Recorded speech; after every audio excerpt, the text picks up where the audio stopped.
Well, just don't tell anyone. I'll do an ASMR stream and it's fine. You just keep it a secret. We don't tell anyone. Easy. Solved. Astro-man, Quasar, Tumen, Sanguinary, Neuro. Daytime people. Daywalkers. People of the day.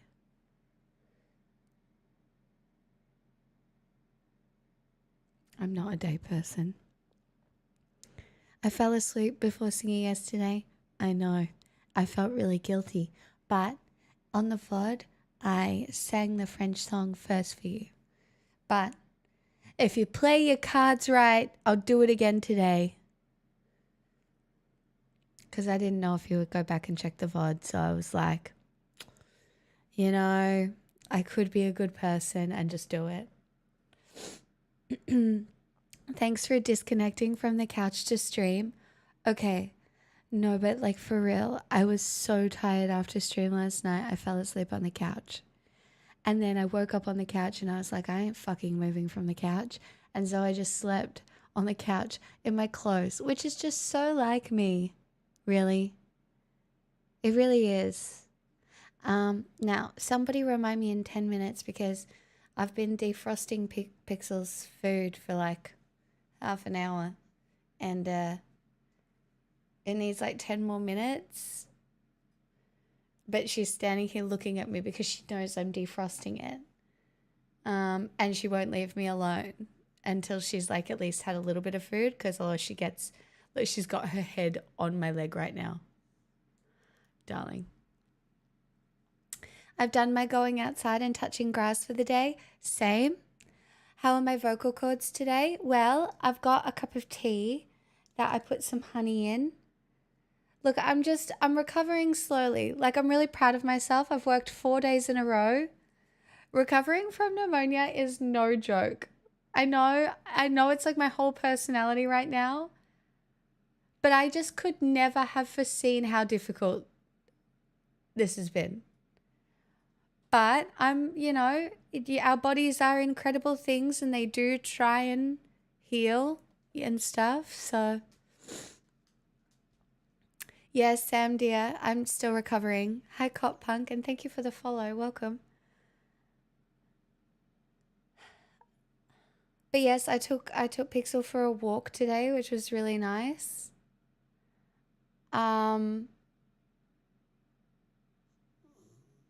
And I've done some tidying. I've got a load of towels on, so we're thriving, sort of. And guess what comes out tonight, guys? Succession. No. Severance. Yes. What is a pixel? Is that your slave chef that you keep? Okay, you can't make fun of me. You can't know that many memes. You can't put that many memes into one sentence after only being here a day.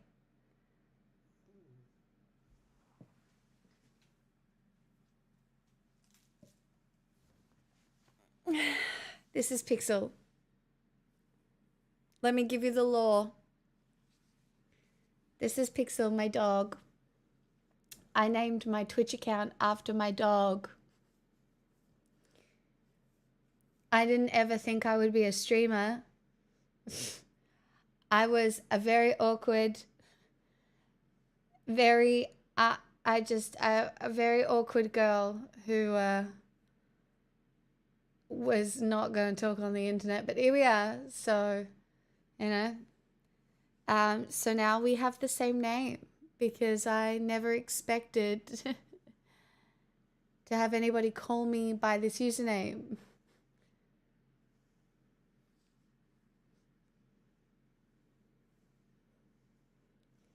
So here we are. This is my baby. She's a little under the weather at the moment, but she's doing much better since we put antibiotics in her ears. And I love her so much. She is 9 years old and just the most beautiful dog on the planet.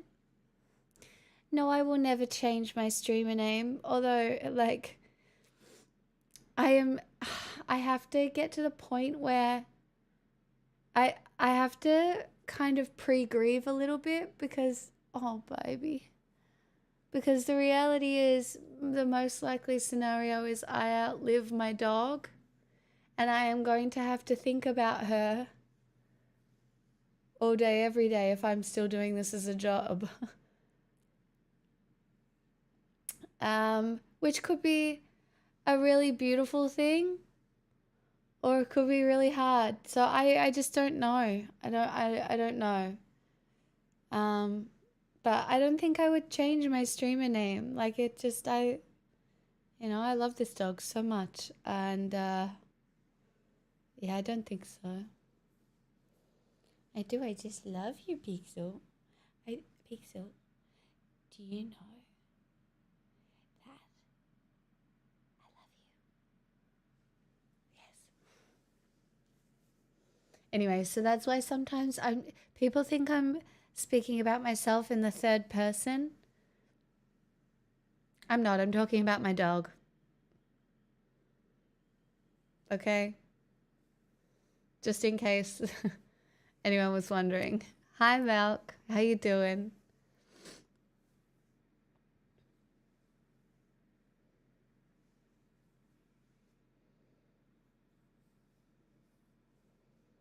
She is quite human.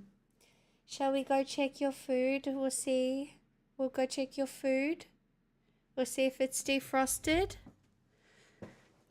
Hold on. I'll be right back.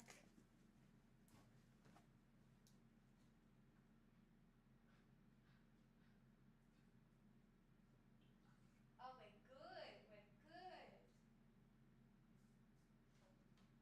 We're defrosted. You can have some. You want some?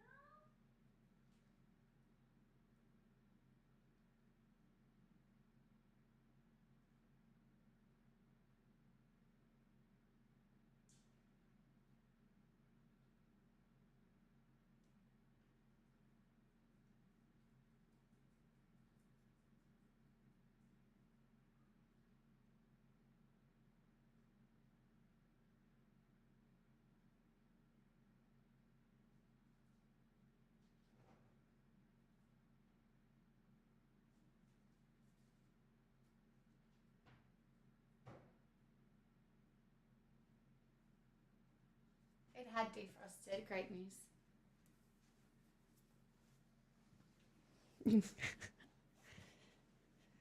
She probably could do okay in American Congress, really. Anyway, how is everybody else's day? What's going on? What's the 411? Hi, Blasphemous. Oh no. I did the thing. I did a silly thing where I didn't bother with a spoon. And now all the honey that I put in my tea, I didn't put that much in, but I put a little bit in to help my voice, is at the bottom. It has not incorporated.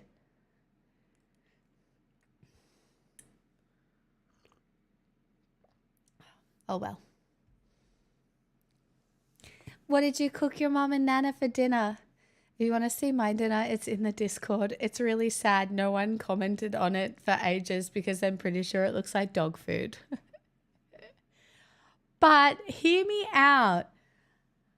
I never had sardines ever. Because, like, I think I hate the word. I think I hate the word sardine a little. Do you know what I mean? Like, it's not an attractive word for a food. Sardine. Ugh.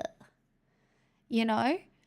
Anyway, and then we forced me to try one, and I was like, that's not a bad fish. It's kind of just like tuna, but maybe a little bit more oily. It's less dry. And so I literally got a tin of sardines that were chili, lemon, and garlic, and I just had them on rice.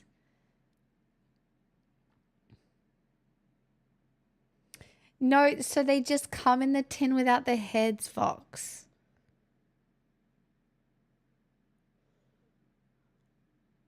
Like, that's just, and I believe it is more hypocritical to not be able, like, if you can only eat fish when you can't tell that it's a fish, that bothers me.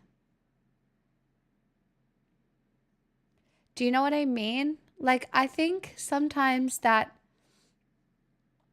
as humans, we need to make an effort to sit with our cognitive dissonance because it's so,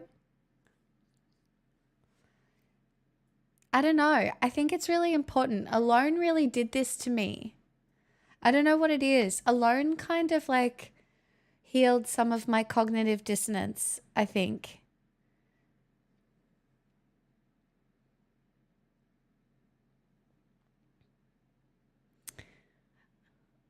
Well, I don't think you're supposed to eat things alive. I don't think that's particularly humane. I mean, but then again, animals do it and we don't put moral whatever on them. Oh, I'm not saying it's not hypocritical to prepare. No, I'm not saying that it's hypocritical to prepare food. You should always prepare food, right? Absolutely. What I'm saying is that, like, the disconnect of buying it in plastic. And then, do you know what I mean? Like, if you're more comfortable with mushed up tuna, but you can't eat a sardine. Like, if it's a flavor thing, sure. But if the reason is the vision, that's interesting, right? Hi, Chuck. How you doing? I've been really sick, so it's probably my fault. It's been a long while. Most store-bought meat doesn't look like the animal. I know. I mean, you look at prepared salmon, you look at mince, you look at any of it. It's why, like, some people, when they're watching, those TikToks of the really traditional Chinese culture where they use every part of the animal and they make these really interesting things, but people look at the part of whatever that they're using and they go, ugh.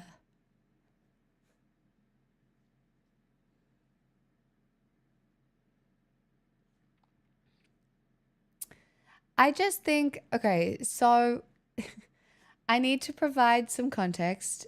Clearly, I am an ex-vegan, and it's a very interesting spot to sit in.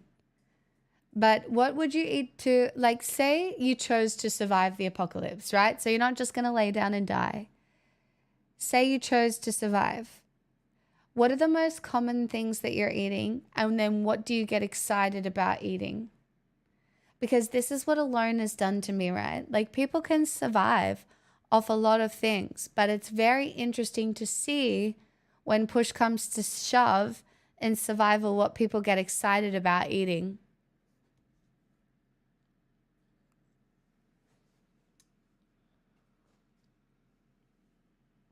No, vegans do not eat fish, or no, vegans shouldn't eat that. I would die almost immediately. No, that's not an option. This is the moral quandary I'm giving you today, is if laying down to die wasn't an option, okay? Because honestly, I would do the same thing. We're doing thought exercises. I'm enforcing thought exercises. Potatoes, sure. Potatoes, so good. But also, you have to stay in the one spot. They are, you require a bit of space and you need a patch of fertile ground. You can't do any sort of traveling. You're stuck in the one spot. But potatoes would be probably a big one. Assuming I'm staying where I am now, I could garden and use salt to store it for the winter, or dig an underground freezer with ice and get outside during winter. What would you be gardening though? Because there's a reason, like, the video we watched last night about World War II and the tulip bulbs. Like, there's a reason, like, bread and things like that were so looked after, because it is looked for, because it is very hard to get enough calories from vegetables. No, of course you're allowed to scavenge, for sure. I would say scavenging for tin stuff would be a huge thing. Imagine being an ex-vegan in the apocalypse and coming across like a tin of beans. Oh, wouldn't you just get so excited? Wouldn't that be cool?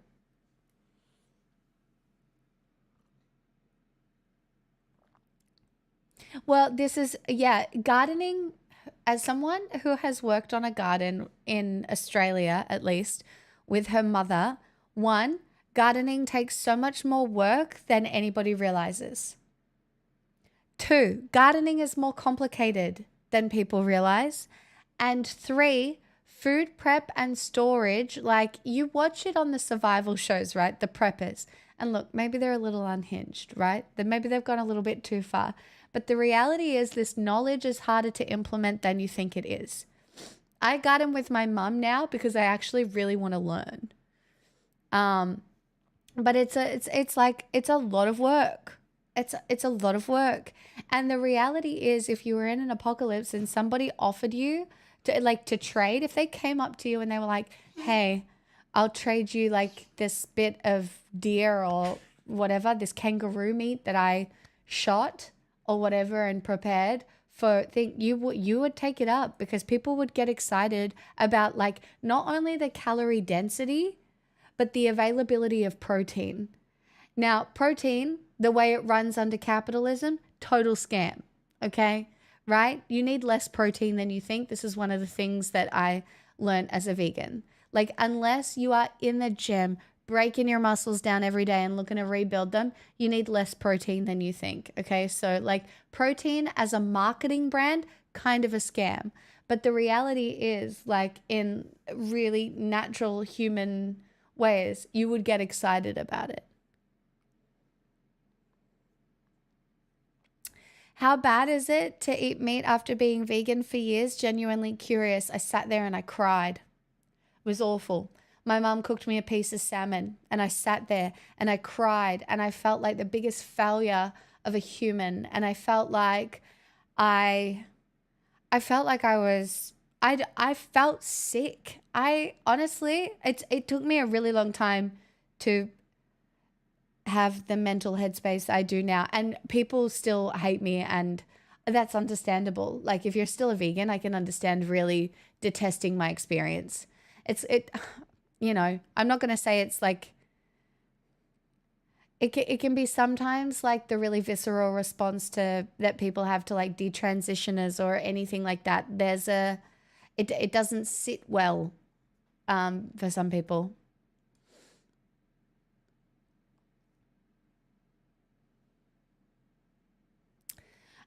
There is no label on my diet. I don't eat red meat very often, but I will eat it. I will eat anything now. It's really funny. I'm not a I wouldn't say I'm a picky eater. I just don't really like tomato on sandwiches. I don't really like the texture of steamed eggs. I'll try anything once though. Um,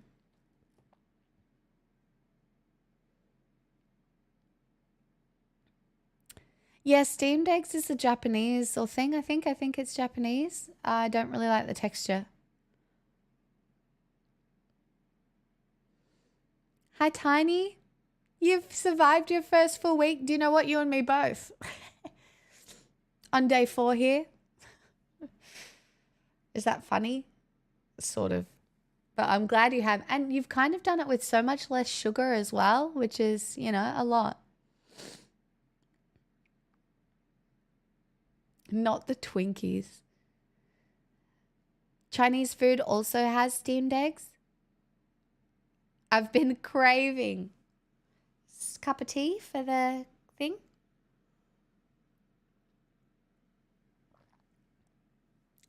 I became vegan for abstract philosophical reasons, so I wouldn't have like an emotional issue hunting for survival. I think that's valid as well. It's just weird. It's just I don't know. I think any look, I'm not telling anybody ever how to eat. I would have a skill issue hunting for survival. I can fish. I know about lures and things like that. So I and I know I know some things, but I could also really struggle because fishing, as you've seen on Alone, can be very hit and miss, you know? But hunting, I don't know how to use a gun. I don't know how to use a bow and arrow. Maybe I should take up archery. I don't think I can. My hands are too weak. Guys, let's be honest. I'm going to starve. No, so in Australia, Indigenous people here have eaten witchetty grubs for a very long time.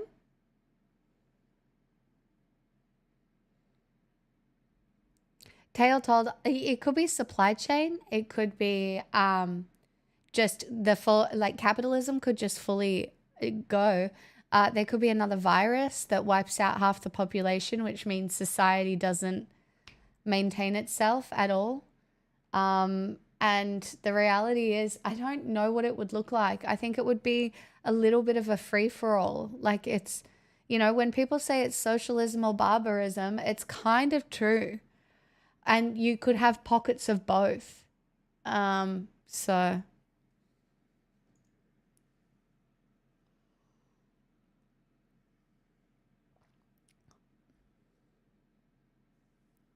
Oh, I couldn't spearfish. I had an ex that was good at spearfishing, crazily enough. But that's because he grew up on the beach, so, you know, that helps.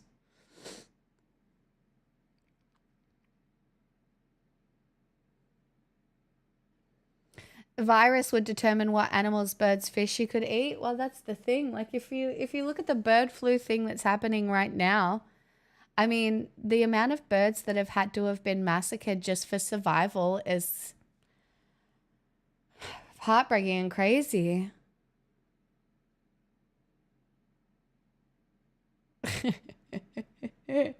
Oh, Tassie, same.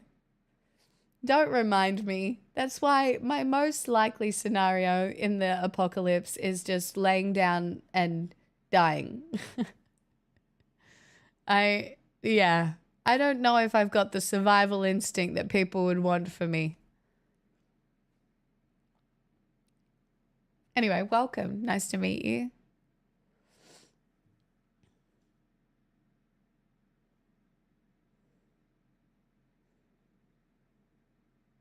Latch on to a prepper.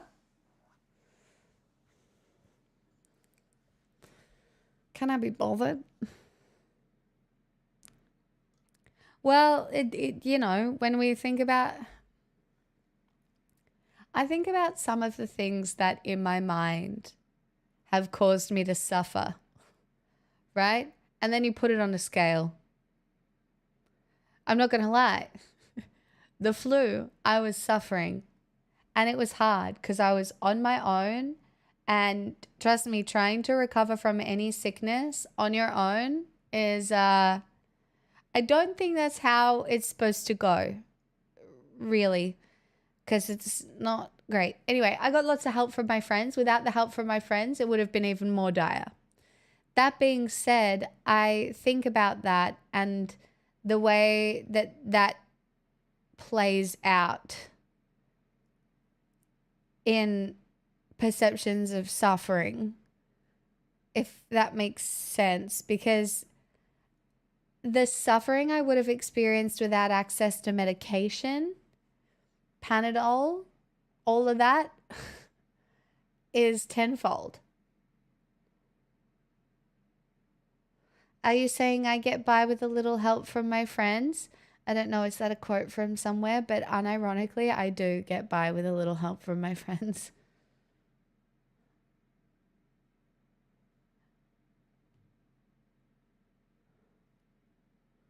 Is that a quote? Do I not know? Where am I missing this from?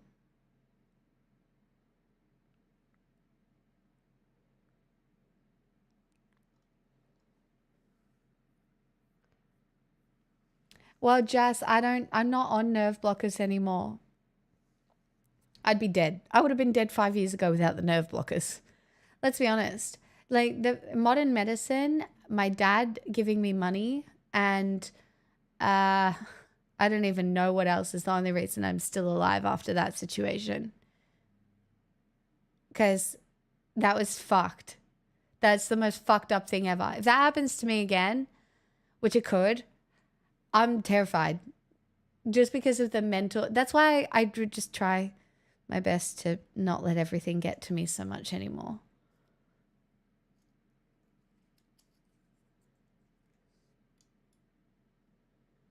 People do operate under the illusion that societal collapse could happen at all. People would make different decisions if they understood exactly how quickly it could happen. Honestly, things can happen so quickly. Things can happen so quickly. That's why people make, your life changes in an instant. How many times in your life? So many. Like, you can lose everything tomorrow. You can become disabled in an instant. And it might not even be your fault. Like, there are so many, and people don't like to think about it. Because who wants to spend their life thinking about all the things that could go wrong? That's not a way to function. That just increases people's anxiety and means that you don't do anything, which removes some of the meaning from your life. And like it can be very difficult.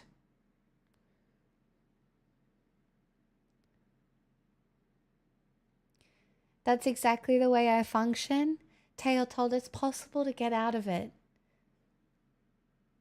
It is.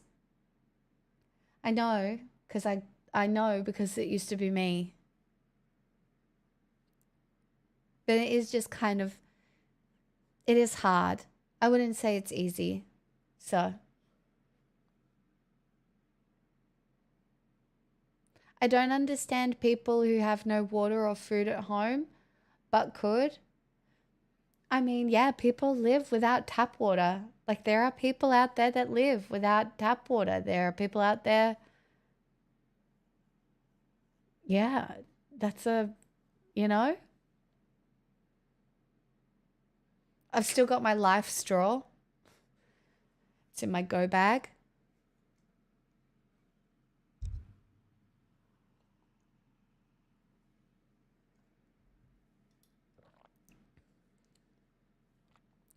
Kind of hot in these rhinos. It's because most people think like the world is ending.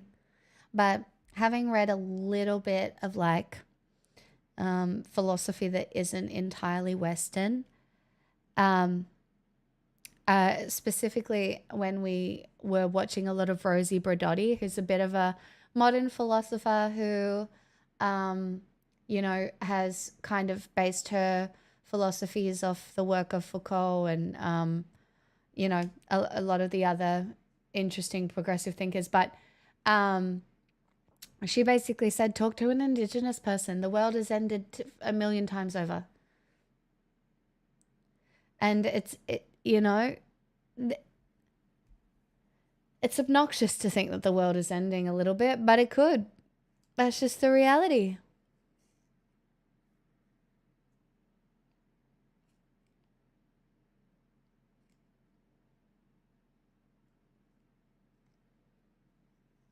Well, everything's a possible catastrophe, Vox. You know?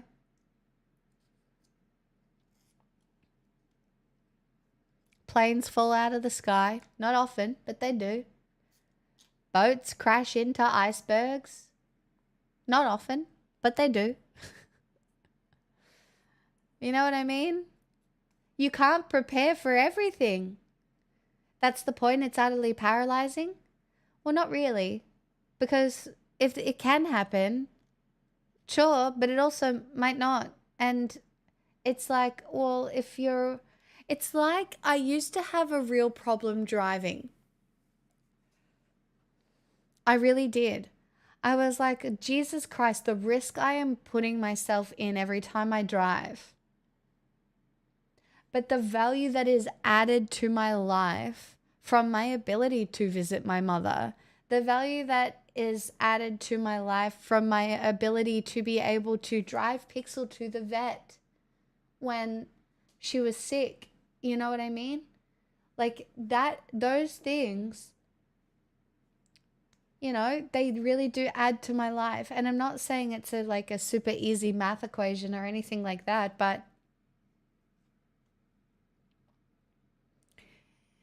living is risky.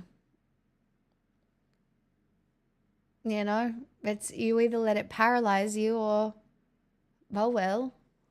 You know, it's so funny because I was lying there with pneumonia and I was thinking about if I died right now, what's the vibes? And honestly, at the top of my list, it was like, how do I explain, like, what would I explain to my dog?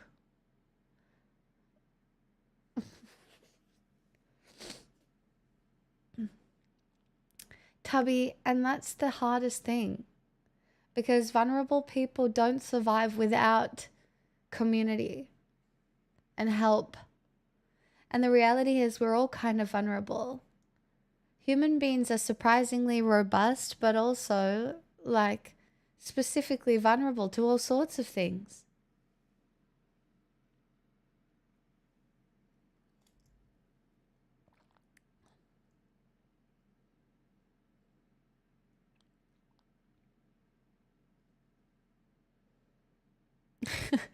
I'm so sorry, Adam. I'm so sorry. That's horrific. That is a big sad vibe.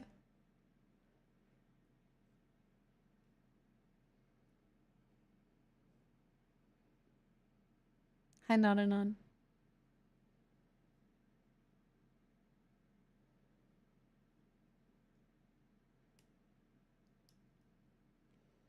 Strawman, in my head, I still believe that that can happen for you.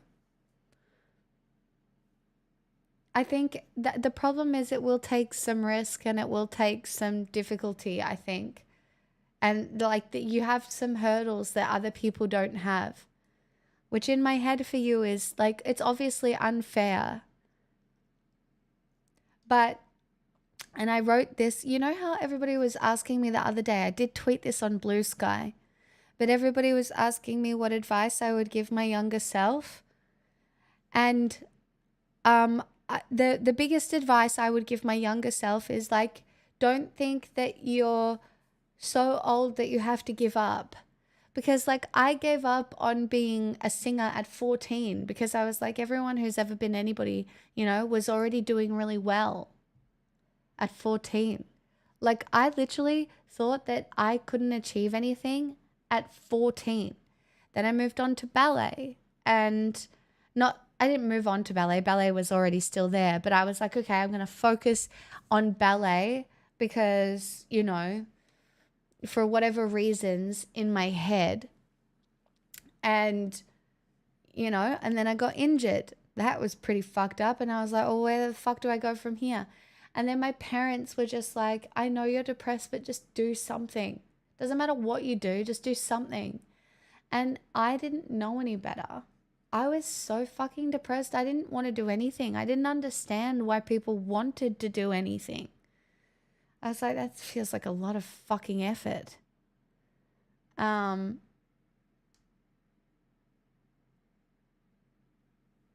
don't know. There are things I mislearned, I think. Or just, I think having your dreams crushed a few times before your prefrontal cortex is developed makes you a little like prone to being like, oh, life has passed me by. There's nowhere to go from here. And I really think that as I've gotten older, the people who do really well are the people who never let that mindset get a hold of them. You just keep living. You never let that mindset take hold. And you just keep doing and you just keep living. And you don't give up. You don't get to the point where it's like, okay, well, I'm too old. I've missed all these experiences, so I'll never have anything good. Like there are other experiences to be had. I will never get to go to a ball. like a young bull, like a Deb or a prom or anything like that. That's not going to happen for me. But how do we know that I might make it to 60 and someone might take me to a really beautiful ball? Maybe. Unlikely, but it could happen. And it doesn't matter if it doesn't, you know? I'll never go to the eras. I'm so sorry, Blue. A ball. Yes, we're going to go to a ball. Do you know what? If I were to dream bigger, maybe one day I'll host a ball. Imagine your life can change in an instant. I don't buy a lotto ticket, but maybe one time I will, and I'll win it, and I'll host a ball. And it will be a Taylor Swift fairy ball. And all the men must dress as cats. I'm joking. But you can if... I'm joking.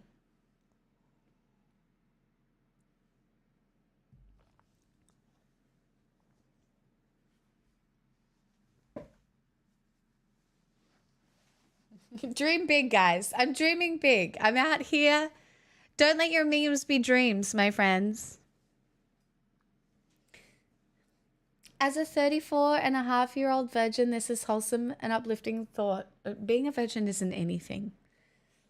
Yoki, if you're working on your life, it's so... And you know what? This feels it's a really difficult conversation to have, because I think when you haven't experienced something, you hold it to a certain pedestal because you've never had it. You know? And I do think it's a really, it's normal. These days, I think you can be a virgin for as long as if you want to be a virgin, you can be as virgin as long as you want to be.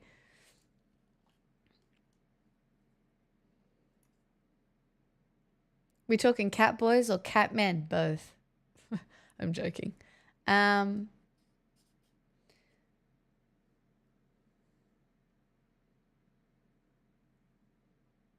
Brian.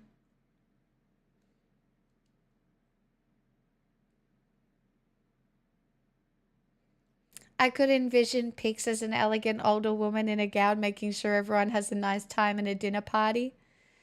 You know, the only way that you learn to host things is by doing it as well. I am kind of a good host, but also not that good. I want to be better. In my head, do you know what would make me better at hosting?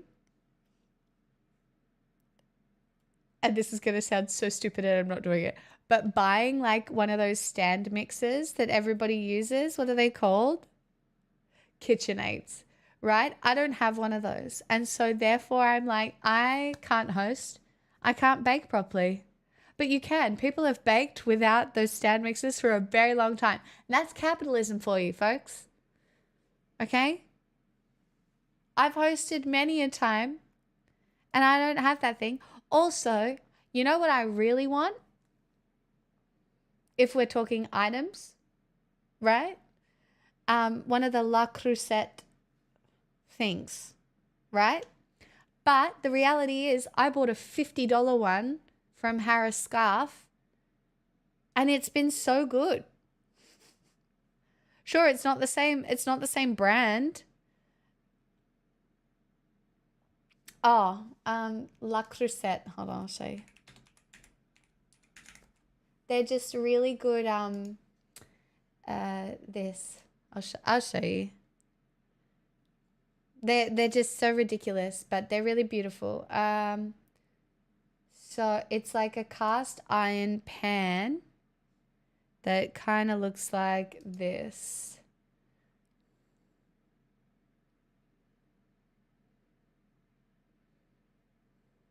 So they have different ones that you use for different things, and it comes in different colors and stuff like that. Stop, look at the pumpkin. That's ridiculous. Not the pumpkin. Yeah, it's a Dutch oven. Stop it, look at the pumpkin.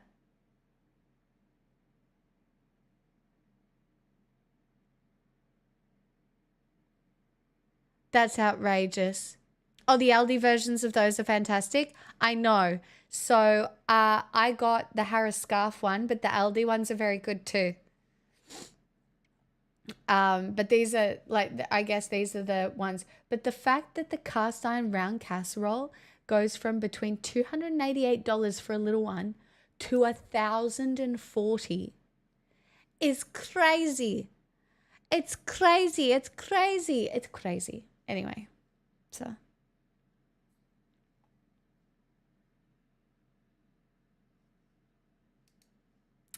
Anyway, Vox, it's very nice of you to say that you could picture me hosting people, because I think in my head that's really, I mean, that's all I wanted when I moved out on my own. I just wanted to be able to have people over. That's why I waited so long to get a table and stuff like that. But I wouldn't say I've nailed it yet. But hey, I have my friends over on a Sunday sometimes and I cook them dinner and I think I do a pretty good job. So, you know, it's good.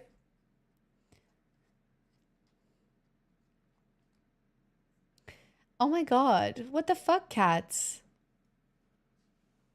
This is a full-blown house deposit, so... Look who's streaming before my bedtime. I have a new position at work. It's temporary, but I'm finally doing the type of work I've always wanted to. I'm supporting software platforms and solving problems to help people be able to do their jobs. I know that the advice and wisdom you've shared with us over all these years has helped me to get to this place. I'm in an odd spot with my medications and therapy. Time for a new approach. Thank you for all you do. You matter and are enough as you are. That's such a nice resub message. And I'm so happy for you that you're finally doing the work that you want to do. Thank you for the 47 months. No, my table is just normal table height. Yeah, it's holding up well. It probably needs an oiling. I have to oil it. I haven't done that, but I got to do that at some point. That's such a nice resub message. Thank you so much, Dirty Bird. Definitely should open a bread and breakfast. No.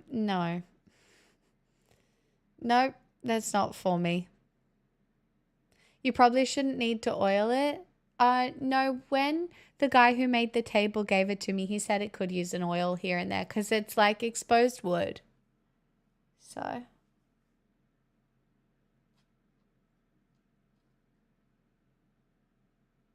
I'm trying to think of other things that have improved my life, but you guys would probably have a better memory of the things that have improved my life. Full stop. I think the reality is that if you can afford basic needs, that is the biggest improvement to your life that you will ever experience. Changing rooms that I streamed in, absolutely, for fucking sure.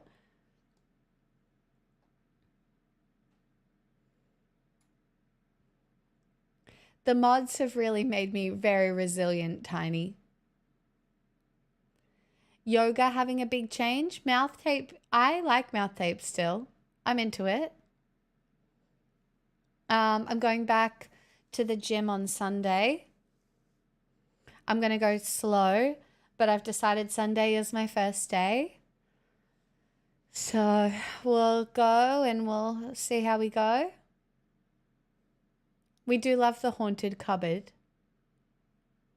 Playing Magic improved my life. I agree.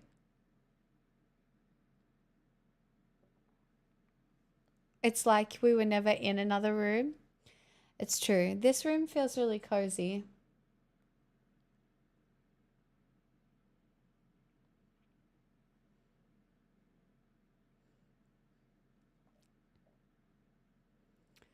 I do think absurdism improved my life, or at least holding on to whatever my perspective of absurdism is. I think optimistic nihilism might have been bad for me. I know it's a really common philosophy that people hold on to a lot now because it became so popular in kind of online culture. And I think it became like, nothing matters, so you can choose what matters. But I think that doesn't provide enough answers for the shit that goes on. Whereas I think absurdism at the moment is a little bit more like you can see stuff happening that does matter, but it's fucking crazy because it's absurd, you know? You're welcome to try and explain it, Vox, but, I do think that people who affect our life experiences, sometimes really have that kind of effect on us.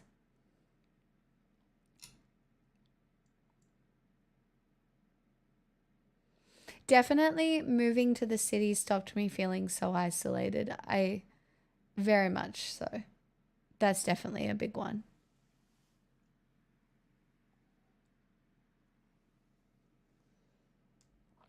Nah, it's a little bit absurdist. I think it's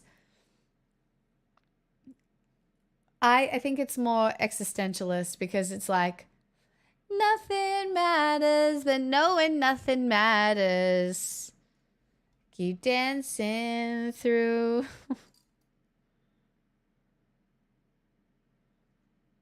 Like it's such a happy song melodically, but if you listen to the lyrics of Dancing Through Life,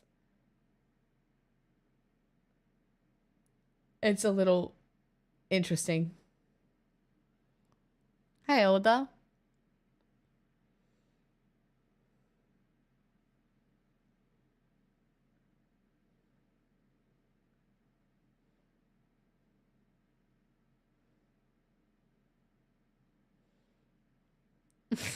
Party Hattie, fuck off. No.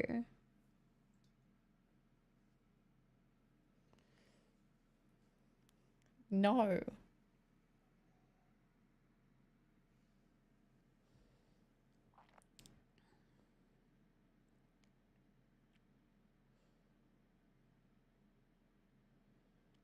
I understand nihilism on a universal scale, but locally things seem to have endless meaning. Yeah, and sometimes it's stupid. Like sometimes something happens in life and you're like, that's fucking insane. And sometimes you just have to go, that's fucking insane. Okay. Onwards.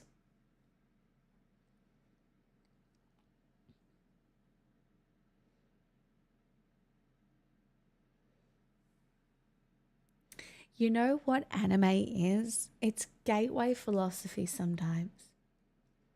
Like Freerin. There's philosophies in Freerin. Some I agree with, some I don't. Right? And I need you all to watch it so I can talk about the philosophy of Freerin. But there's like in certain parts they don't ever make a big deal out of saying goodbye because it would be embarrassing. And that's so Eastern. Like that's such a Japanese philosophy, I think. Like it's such an Eastern philosophy to not feel like embarrassed. Like why would I make a big deal out of saying goodbye? What if I see them again? Then it would be embarrassing. Do you know what I mean? And I just feel like that's very, yeah. Freerin, you recommend? Yes, I'm making everybody watch Freerin. This is my crusade. I'm sure there are good video essays on it, but this is my crusade. Everybody has to watch my happy little anime. It's the rules. See, the first 2 episodes don't do enough. They do. I feel like the first 2 episodes hook you, but it's not until you're like a little bit deeper into the story that you realize where it's going and how good it is. This is how people who evangelize One Piece, I'm not making you watch 200 fucking episodes of whatever, okay? Freerin has 1 season. Season 2 is coming out. You need to get on this fucking boat now. Okay? Get on the fucking boat because there's only one season. Now. It's on Crunchyroll. Are there boats? I don't know.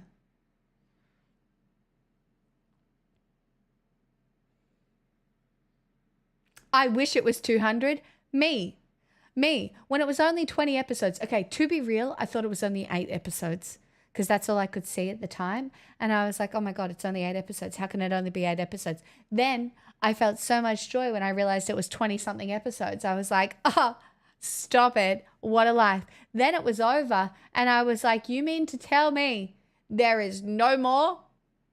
And I am sitting here alone with nothing? Fuck.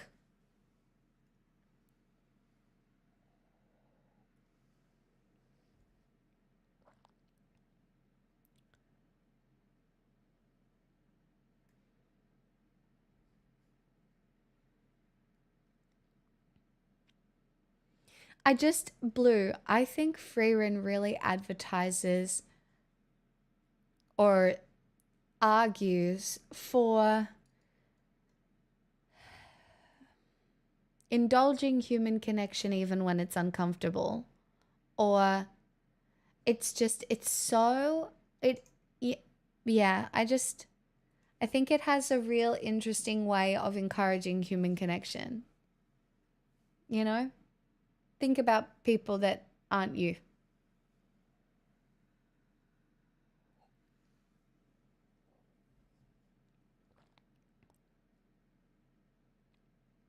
It does feel mature. I think that's why I like it so much as well.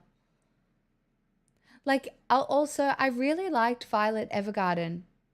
I really did. In my head canon, though, she's not as young as she was in the book. Like, there are 2 moral lenses that I watch from Violet Evergarden, right? Because one of them, very uncomfortable, but in my head, if I just age her up a little bit, I'm like, okay with it. But, yeah, I again, still very much like the story, and I love the art.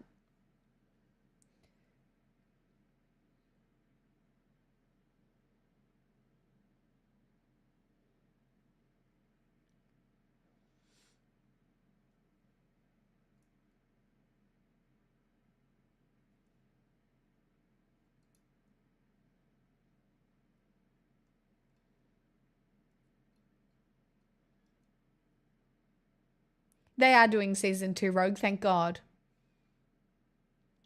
I'm waiting for you to get into the strange anime.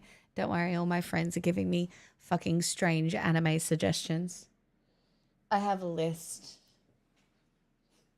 Josie's like, have you considered watching Reverse Harems?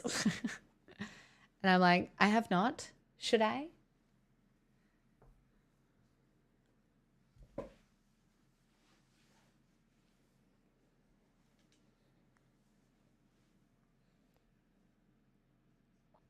No, Josie. Night Sinclair. Joe, no, I'm sitting here. Joe hasn't watched a lot of anime. I was like, Joe, I need you to watch Frieren. Literally yesterday or the day before.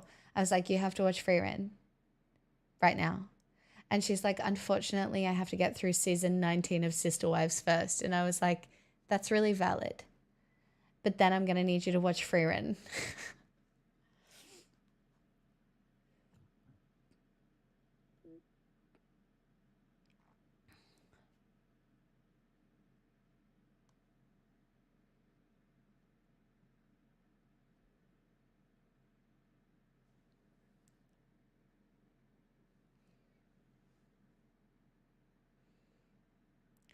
Tell her to start streaming again. I do tell her to start streaming again all the time. I love Joe's content. I love Joe's brain. And I do wish, but streaming is hard for Joe. Also, streaming is hard for everyone, okay? And she does say it all the time, right? Because Joe's got such a beautiful brain. And she does say it all the time, but there's like a certain skill set that is, there are certain parts of streaming that are quite really fucking difficult to deal with. And you do have to be a specific kind of person. And like I don't judge her. Like I don't judge her for not being able to stream, because it's really hard. Like I think over the years I have built up like relatively okay coping skills to deal with the things that come along with streaming. Like, for example, if you've like streamed for an hour and got one sub, sometimes you can be like, okay, everybody hates me. For example, like this can be like if you've got 143 viewers and like you start stream and say for most of the stream you make no money, you're like, okay, I've made bad content, I'm not funny, no one wants to support, right? And that mentally for me or for anyone can be a really hard thing. Like it can be like you can just be like, okay, I got to turn it off, my career's over. Like occasionally in the mod chat I'll be like, is my career over? And everybody will be like, no, this isn't me pandering for money, by the way, Dirty Bird, don't you get me cancelled. Sub to Nixify. Okay? But I'm saying like it's just one of the things that can like make you feel a little bit shit. Or and that's it, you know. There can be chatters that make you feel a little bit shit and they don't even know they're doing it.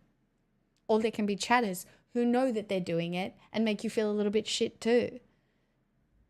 Like, that happens. Yeah, okay. Everybody apologize, okay? Everybody owes me an apology. I'm joking, you don't. But, you know, there are certain parts of streaming that's really hard. And you just gotta, you know, you have to understand that, you know, do you know what Jo can do that I can't do? She can write a fucking script. She can write the most beautiful fucking script for a YouTube video. I will support Jo's content no matter how Jo is in line with somebody who deserves the money in the same way ContraPoints does. Do you know what I mean? Jo needs the monetary support, but she needs to release like one video every so often because that's the kind of content creator that she is. She needs the space. Hey, Finder. Do you know what I mean? She needs the space of that.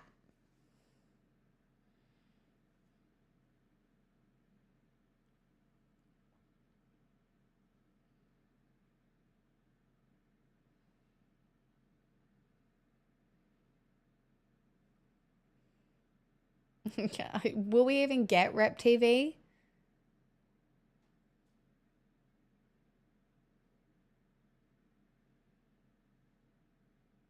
I'm talking about Jo the Silly Serious, right? No, I wouldn't say she's a TikTok person. She's a long form content person. She has things to say and they are eloquent and they are researched and they are well put together. Girl has things to say. But yeah, it can be, do you know what I mean? My content, on the other hand, I have things to say, but generally it's conversational. It's off the cuff. It's thinking on my feet.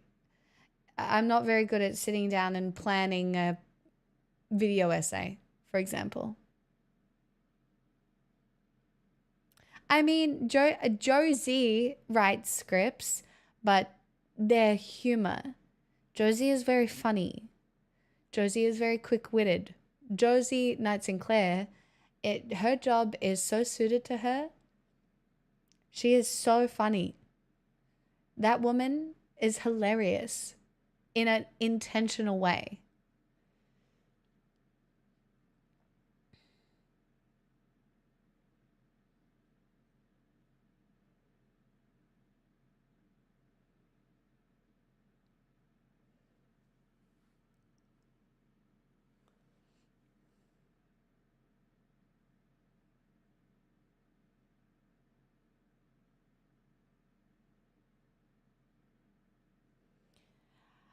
Tubby, the consistency is one of the hardest parts of content. I'm not going to lie. It's one of the hardest things. But I agree that Jo is underrated and deserves more. Girl Dozer is the best secret podcast. Go listen. They're timeless. I know. Girl Dozer is the best secret podcast. And we do have plans to record more. There's just, you know, Joe works and writes and all sorts of things. So no, it's not. I don't think you meant it as shade.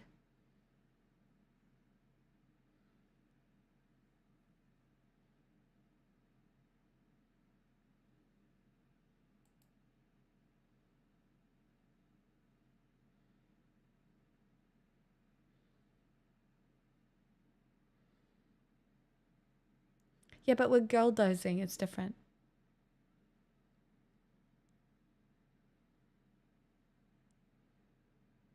Hi, info.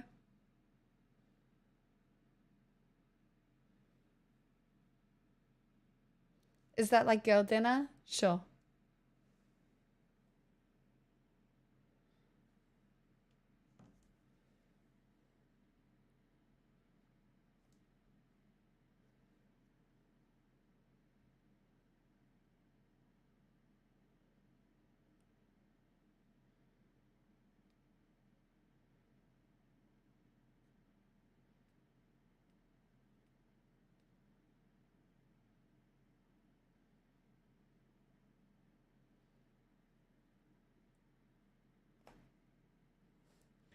Dear at Pixels Mixel, do you ever think stream would be better if you had an American $2 bill? I have an American $2 bill.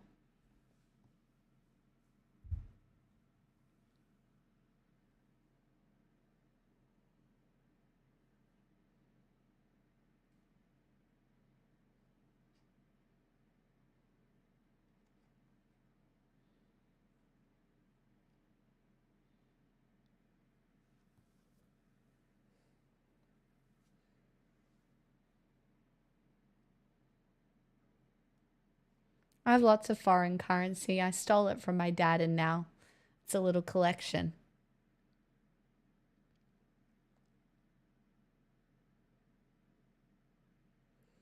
Get your Riz up. How? Tell me how, baby puncher.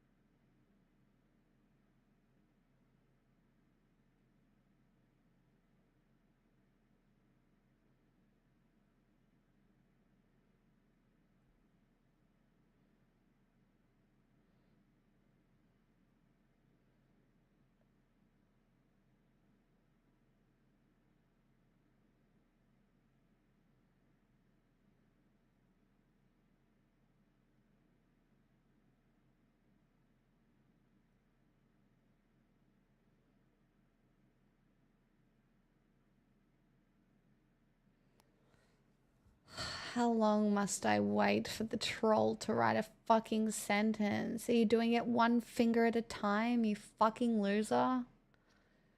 Oh, God. Do you even know how to type on a keyboard? Come on now.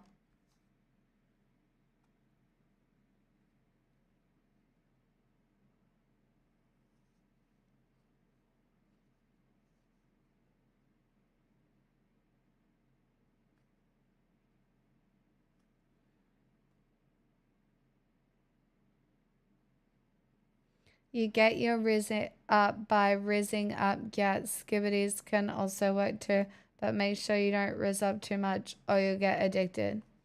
You know what, baby puncher? It's so funny because that comes across as someone who is like trying. It's like it seems like you're a boomer trying to connect with Zoomers. Like it's not even funny. Like you think you're being funny. And that's the saddest part because it's not even funny.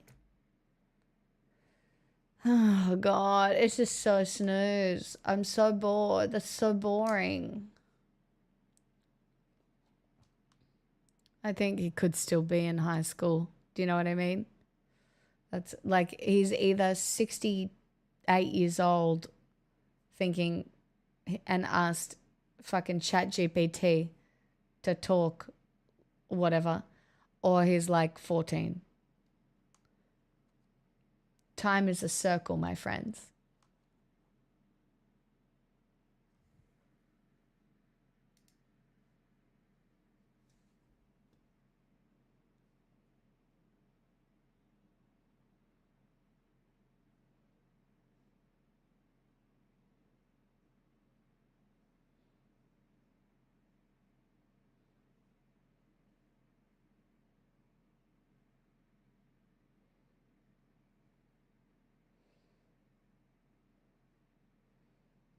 Chat, I think I'm hungry. And I'm attempting to like brainstorm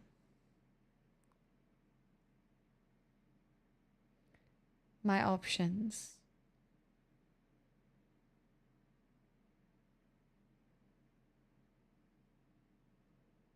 Can we order some food? No, I'm being fiscally responsible.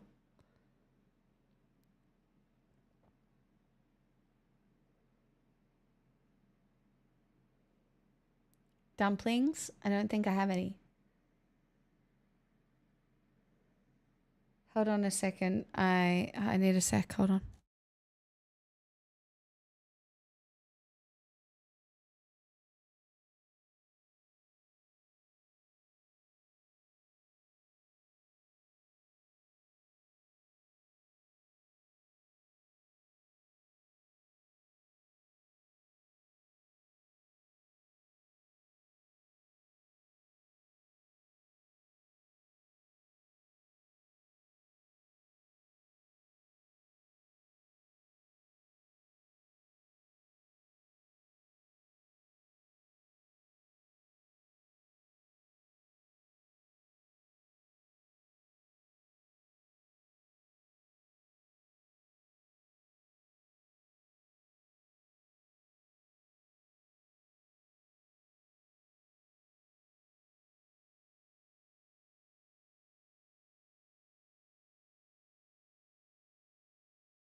Oh my God, you guys.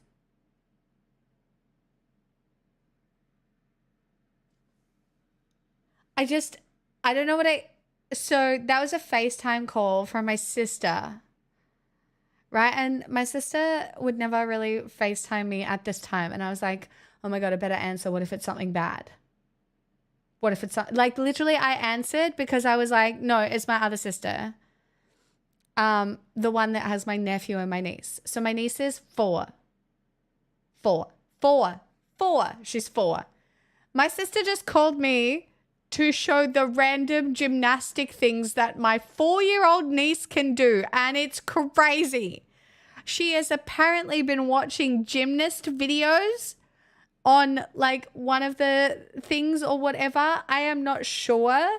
But this little kid, I'm not even kidding. You know how in yoga, you do the thing where you like, you sit on the ground and then somehow you like hold yourself up like that.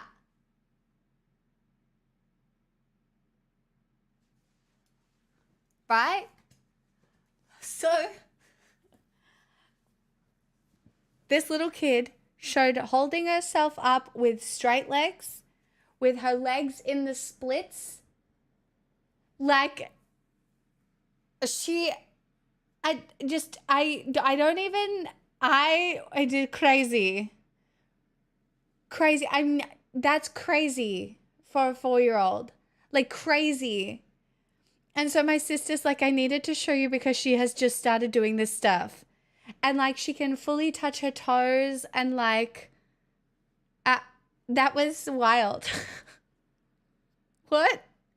Oh my gosh.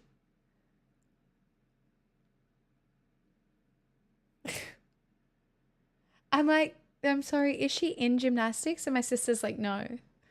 Like, maybe you should put her in like gymnastics or something. Because I've never. Now to keep her away from all the flexibility coaches?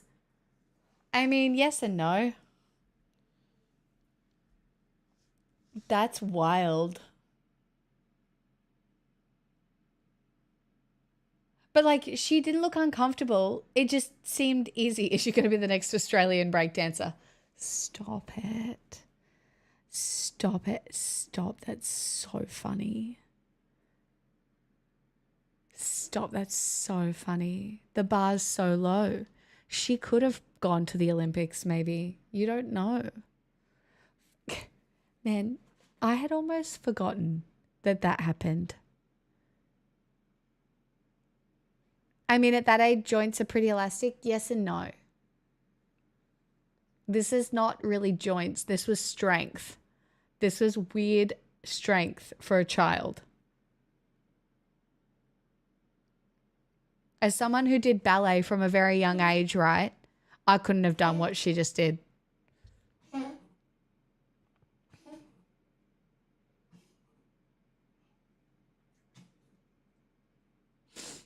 I just can't believe ray gun existed. Like, how obnoxious do you have to be to go to the Olympics and do that? I can't. I cannot. I cannot. Like, what kind of confidence do you have to go to the Olympics that bad? Like, so embarrassing. I can't. Oh, I hated the whole thing.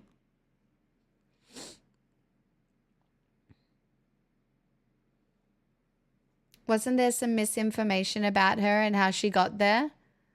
As in, like, they basically paid for it in Australia. Like, they went through, it's a real top-down thing rather than, like, any sort of, like, actual qualifications where people were judged on skill. It was very, like, top-down. She studies breakdancing. It's the difference between, you know, someone looking at a situation from up here and actually being on the ground. Yeah, she sued over a comedy club show recently. She did. And this girl was putting on a musical, like a comedy musical, and she sued them and they couldn't do it anymore.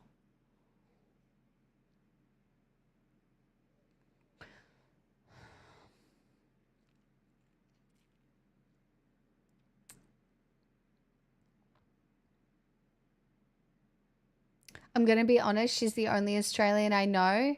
Motherfucker, what am I? What am I? Chopped liver? Irrelevant? Huh? That's so rude.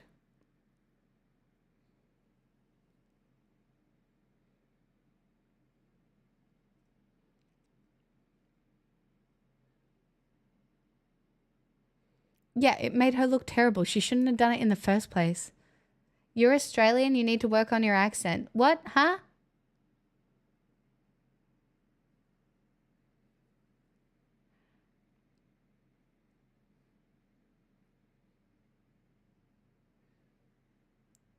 I have no idea how you score breakdancing. Well, neither do I.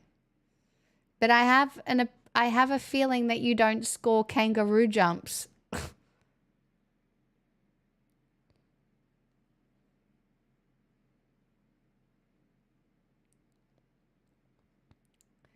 Chat, I'm thinking I might go make a caprese salad. I'm hungry. No, she didn't do normal routines to qualify. She did subpar routines to qualify. Because the competition that they enacted did not reach out to actual good breakdancers.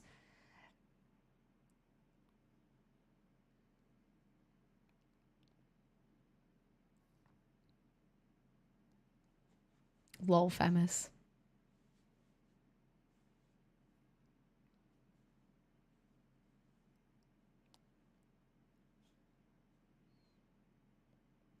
Well, that's some good company, Dirty Bird. Guys, I'm going to go put some cheese on some tomato and then put some basil on it and then put some balsamic vinegar on it. Is that okay? It should take me approximately 4 minutes. Okay? Entertain yourselves. I believe in you. I'm hungry.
How long did that take?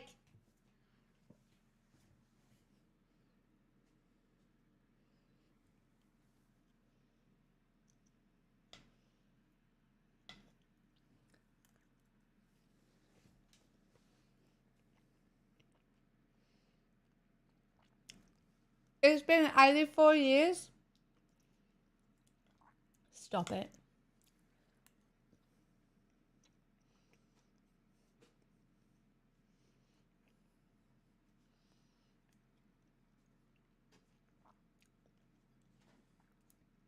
It's really yummy.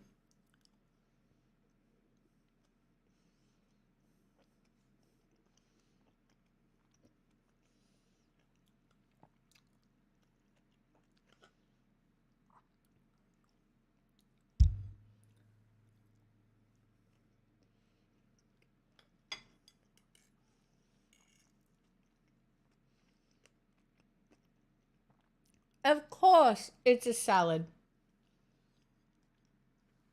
It's literally cheese, tomato, and basil.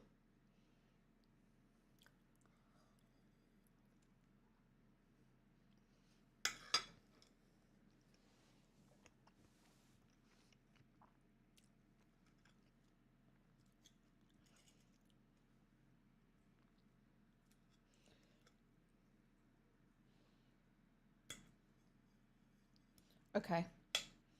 This one is not cooperating. Oh no.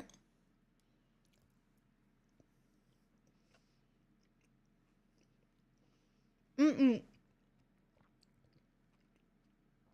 I love tomato. Not in sandwiches. No, there's balsamic. Just a little bit on each one so the flavor is not too overpowering, you know?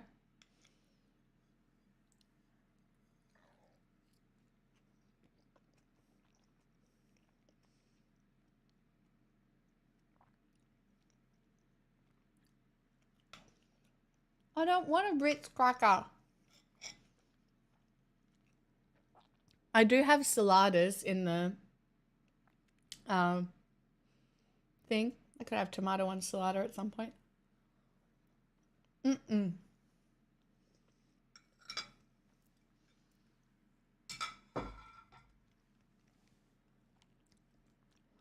I don't know why those flavors work so well together.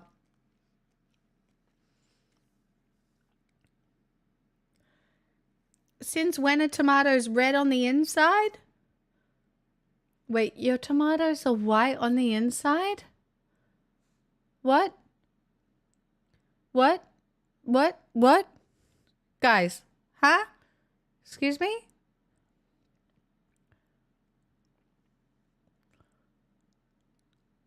What?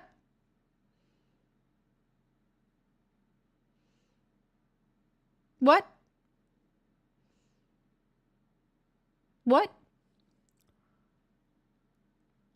We have shitty watery tomatoes that are pale inside? That was an heirloom tomato. That one is a vine ripened tomato. But even I've got other tomatoes in the crisper and it's still red inside. Even the cheapest tomatoes in Australia, I think, are red inside.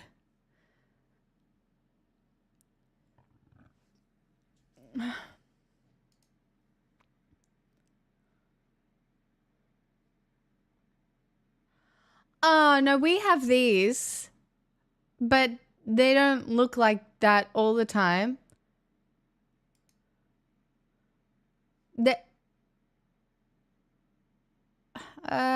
Yeah, nah. Like we probably have some tomatoes that look like this, but tomato quality so basically any tomatoes that are vine ripened, because it's harder, like that's common. Do you want to see the inside of my heirloom tomato? Because I put the other half of it in the fridge. Do you want me to show you? Would you like to see? Do you want to see? For science. Wait, I'll even chop into my other tomato if you want.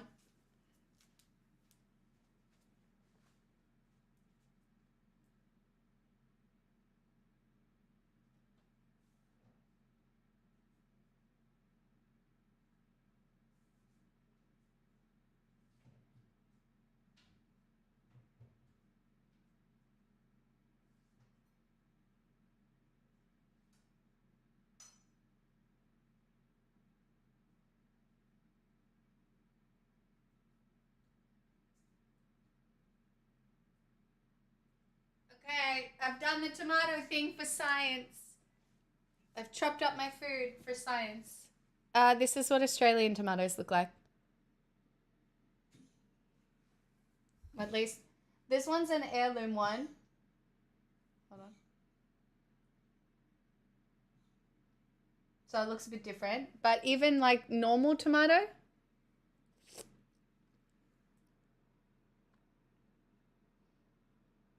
it's not that wide. Like it's pretty flavorful.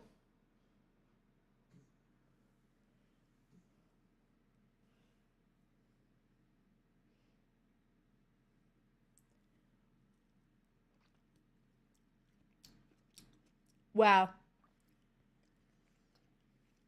I can't tell you how much better this one tastes.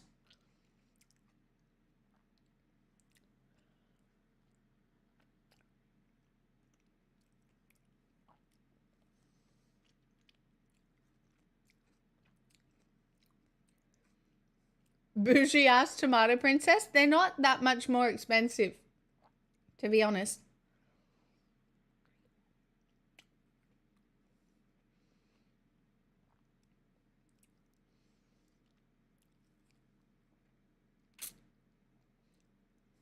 Okay, I'm gonna go put these back in the fridge now, because I will save them for eating later.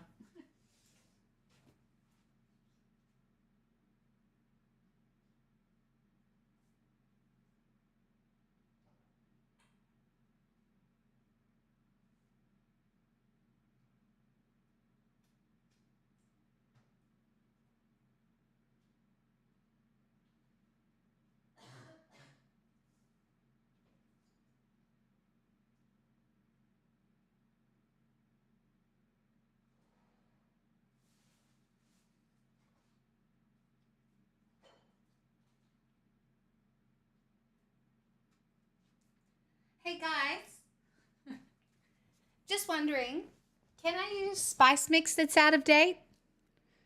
Because this was supposed to be used by the 25th of the 2nd, 23. Could I use it? Of course, good for years. Yeah, it just says best before, so probably just less intense. Well, that'll be fine, because I just realized I have like the ingredients to make a really yummy like rice and chili for dinner. Because I'm an ingredient girly now, because I'm trying really hard to like cook with ingredients, and I just realized tomato, garlic, onion. I don't have any pasta, so I can't make spaghetti bolognese, but I've got tomato paste, and I've gotten really good at cooking rice in the microwave at the moment because I don't have a rice cooker. I gave it to my dad. And I was thinking, I think I've got a tin of beans, so I can have my like old little university dinner that I used to have.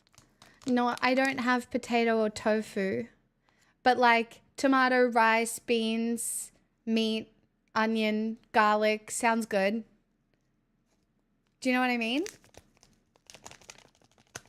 Rice turns out okay in the microwave as long as you get the proportions right.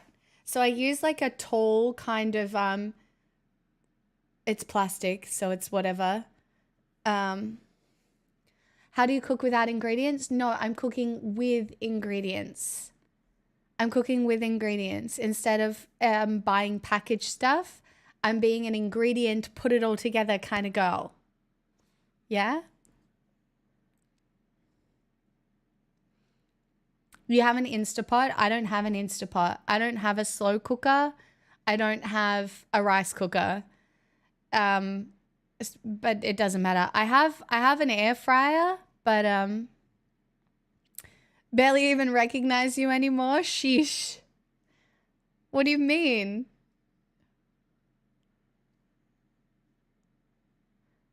Is this how you got sick eating out of date food? Look, sometimes as a person living alone, things go off in your cupboard. What do you want from me? Like, sometimes you forget you have things in your cupboard and they go off. You can't get heirloom tomatoes in New Zealand? Could you grow some, Tiny?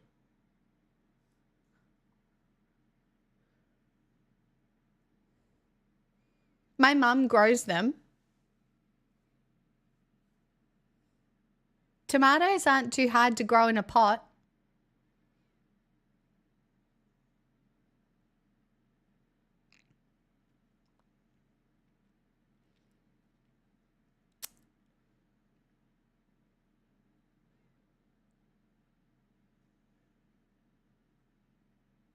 But that's a very good way for me to use up the rest of the things that I have. And while I don't have coriander, which would be the best herb to go on top of Mexican, I'll just use basil and parsley.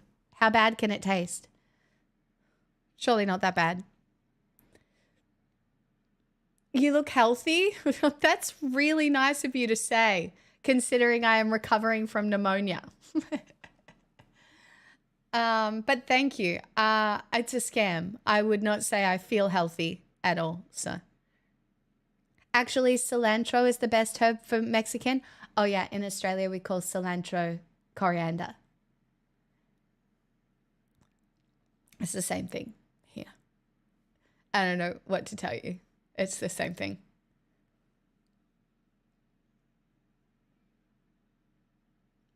Oh, you have a much nicer name for it? Oh my God, I think I've even got sour cream in the fridge. Oh, chat, it's a Mexican fiesta tonight. I don't have any corn chips, but that's okay. I do have some spring onion that could go on the top too.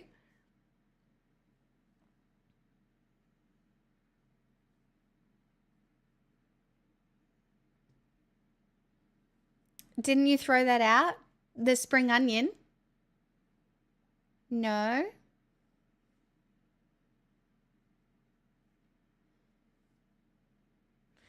I don't mind Phoenix. Do you know when I started trying raw red onion? When that fucking British woman made her baked beans and she has baked beans. I'm making it's dinner time, and then she puts a toaster and she puts the baked beans on, and then she's like, some delicious cheese. And then she goes, and then a little sprinkle of red onion. I love red onion. And then she just puts like raw red onion on her baked beans with cheese. And I was like, that's really interesting. So, yeah. Been lurking for a while. Have to stop lurking just to comment on how lovely the skirt looks and how the top combines with it. Thank you so much. This top I have had for 10 years. And the skirt was a Christmas present from my other sister. Would you like to see the presents I got from my sisters? Because I haven't even used that other present that my sister got me. So this was this one. This was one Christmas present. I'm in a skirt phase. And then the other one.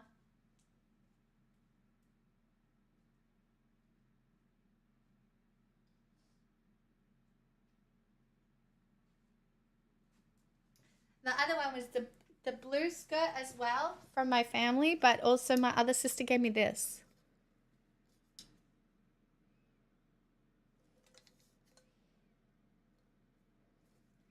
But I'm worried I'll have the same problem that I had with the other one, where I don't do well with the stainless steel. It's summer here. But like it feels very sturdy and whatever.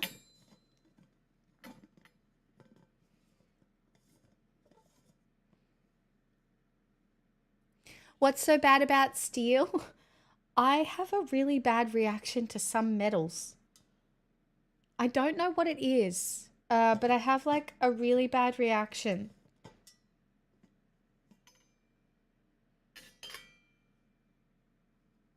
Do you know what I know that sounds crazy. Well, I don't know. I'm going to start using it. But remember the last bottle my sister bought me? Because I don't know. For Christmas, apparently she's really into buying drink bottles. Um, but remember how my throat got kind of funny? So I don't know if it's like the outside bit. I don't know if it's the coating. It's because stainless steel is generally 8 to 10% nickel. See, it says it's food grade stainless.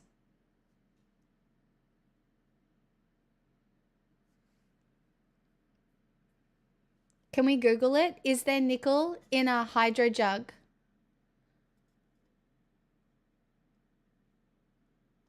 See, like I think there's a chance. Yeah. See, I don't think I can have this. Like I actually think I'm so allergic to nickel that drinking I don't know. Surely it wouldn't surely the nickel wouldn't leach into the water?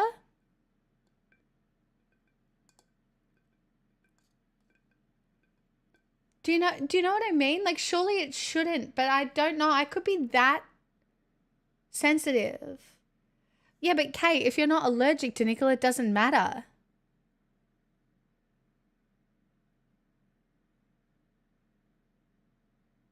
Oh, you are allergic to nickel? I don't know. Do you get a sore throat when you drink out of your fucking water bottle? I did not realize we have this in common.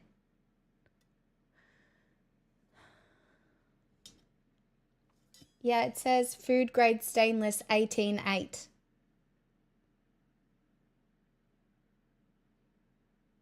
I'll try it out.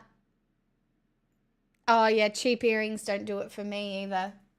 I got like one patch of eczema here. You can't even see it now. I got one patch of eczema here because I wore cheap earrings because they looked really pretty.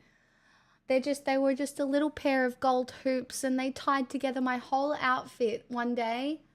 And I put them in and then immediate patch of eczema. Misery.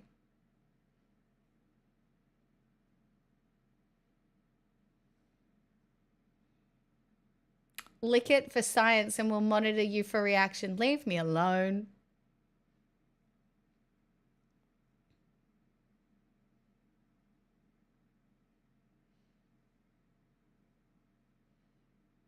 Is it the eczema reaction you get too, Kate? Or do you get a different one? It's such a scam that you can become allergic to anything at any point in your life. Rage inducing, many would say.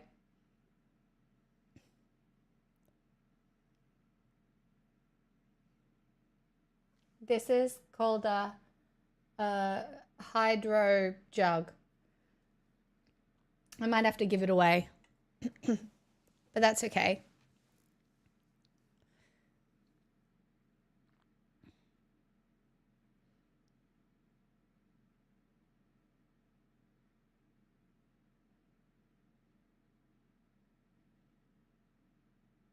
The beauty of nature always trying to kill you. One site says don't drink fruit juice. I never had anything but water out of mine. So like maybe this one will be different to the other one. Should we check the brand of the other one?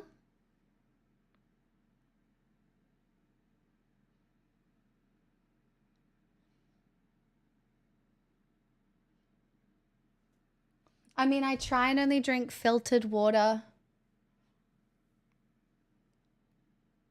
Yeah, but why would the nickel, do you know what I mean? Why would the water get nickel in it? That's my question. It can leach out? Yeah, okay. So I just can't touch it. So, yep.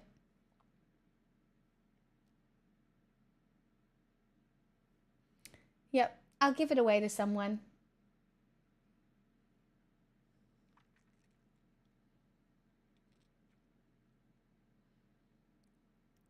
Kate, I'm so sorry that I have accidentally educated you on this.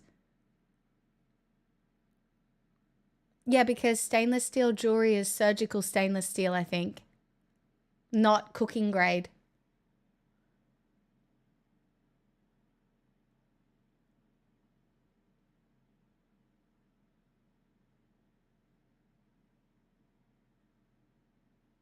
Do you cook with stainless pans?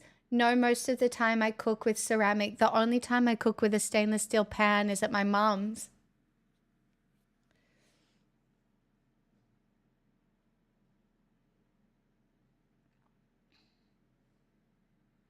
I don't mind drinking out of glass. I mean, most of the time I drink out of glass.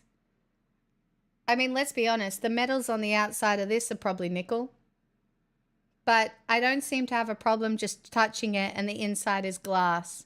So I haven't had any bad reactions. Who knows?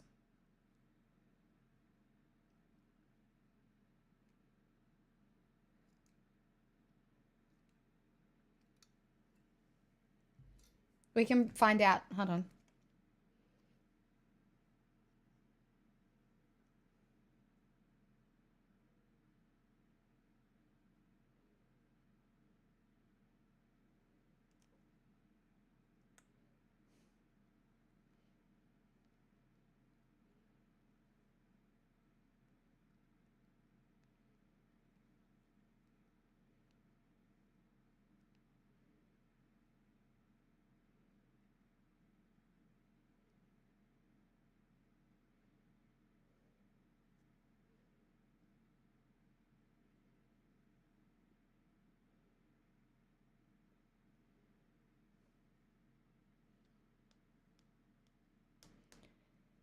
How do I find this?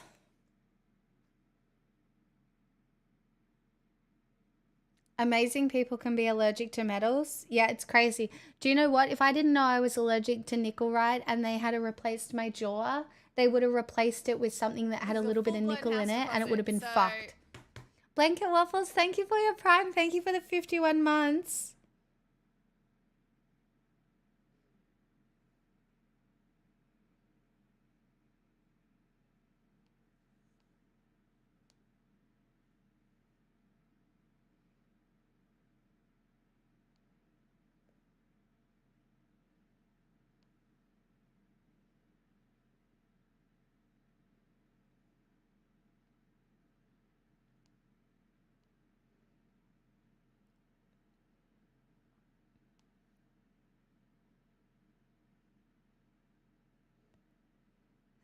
It just says it's made out of glass. I wonder what the outside's made out of. Oh no, it's a ceramic glass. Just says glossy ceramic glass.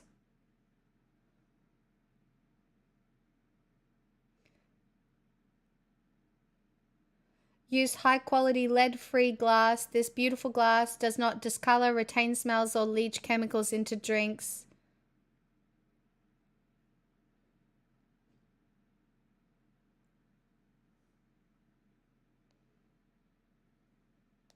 It just still doesn't feel like enough info though.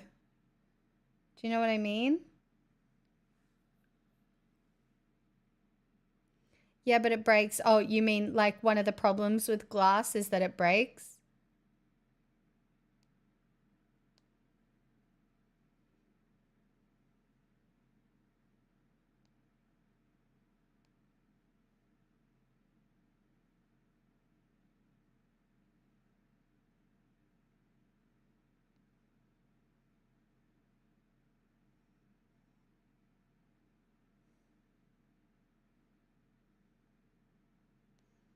It doesn't say anything about the metals on the outside though. I'd have to get the box and I don't even know if I kept the boxes.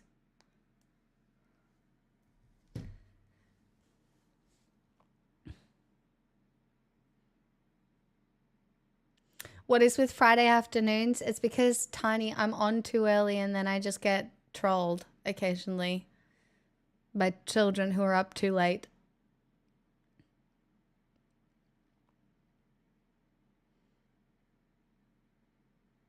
I remember getting allergic to so much jewelry when I was younger that I stopped wearing it altogether. That's why I only wear gold, or my earrings are titanium. But the problem is the earrings I would like to wear here, the ones that I would need to buy, are so expensive. I would love a pair of gold hoops, but what do you do? Like, what are you gonna do? It's just, do you know what I mean? Like the necklace that I have, this is gold, not expensive gold, and like look how small it is. Like it's so small. But do you know what I mean? Like I do like wearing jewelry. I'm a bit of a magpie. I love a shiny piece of jewelry. I do. I really do.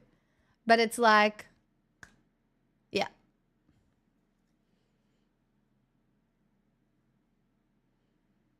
Like even certain, Brian, thank you for the, thank you for helping me afford my gold jewelry on this leftist Twitch channel. I'm so joking.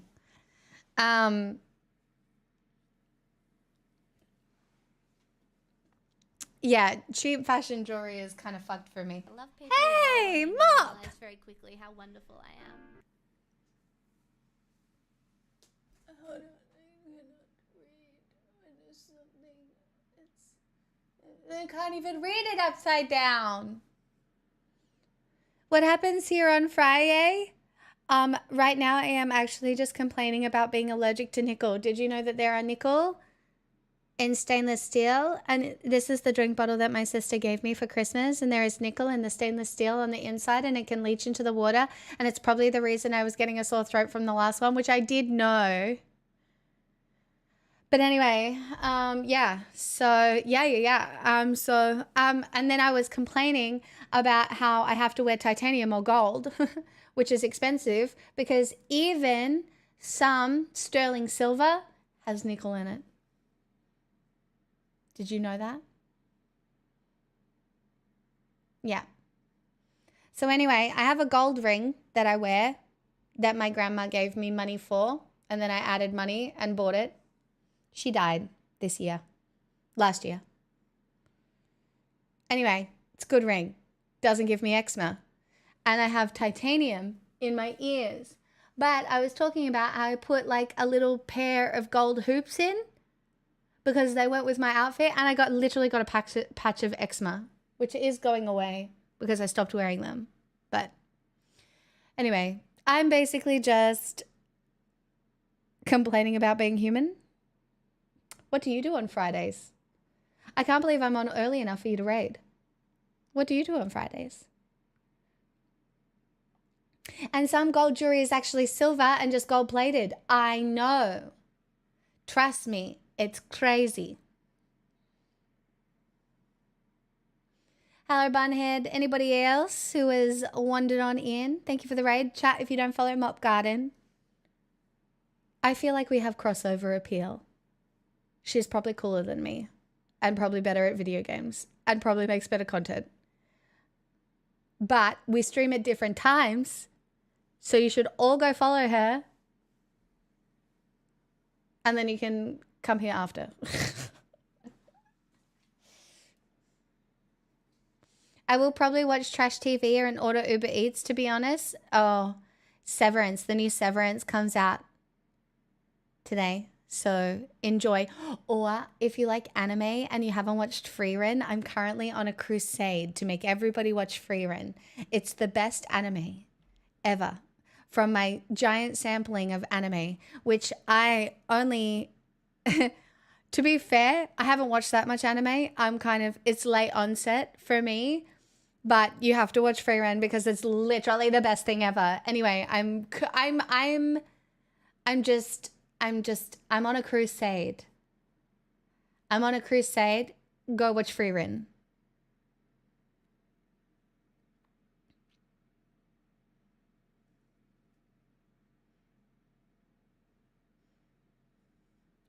Not the poopy head. God, that's so aggressive by the trolls. I can't believe they've gone and done you like that. How rude. The fuck?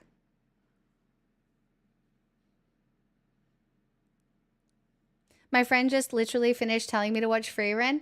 I don't want to say it's a sign, but as supreme leader of the universe, sorry.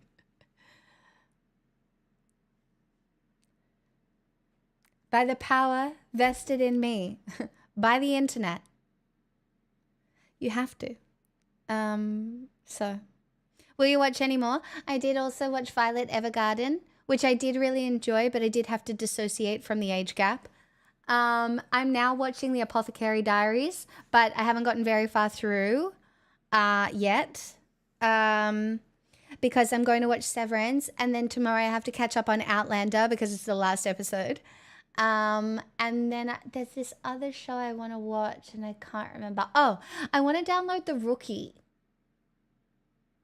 Apparently The Rookie is good. One of my friends, Nat, has been watching The Rookie, and she's thought I might like it.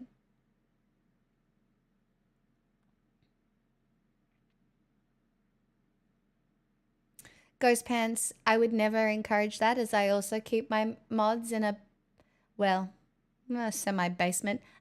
So I think it's, I don't know. I'm here to support women's rights and wrongs.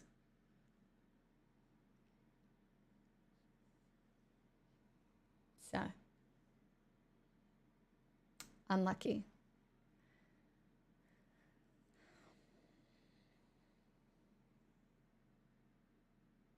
Oh yes, apparently Shogun is very good. I haven't watched that either.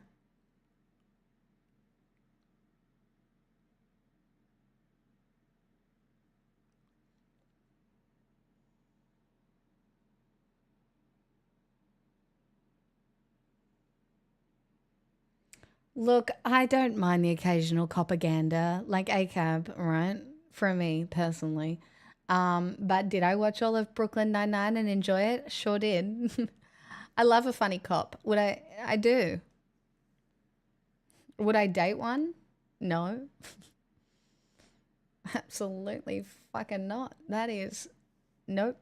Sorry if I've called anybody out. I don't mean to. But yeah, cops not for me. Domestic violence rates of cops not great. Bit scary. You know?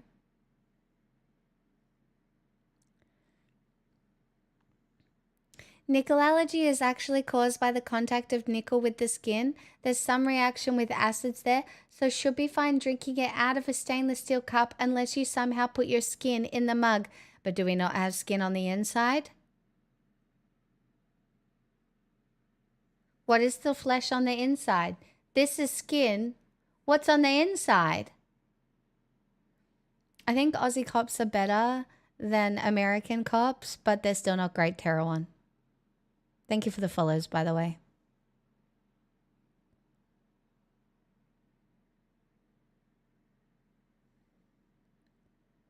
That's a mucous membrane. Oh, so it's not skin? Is there any nickel interaction with a mucous membrane?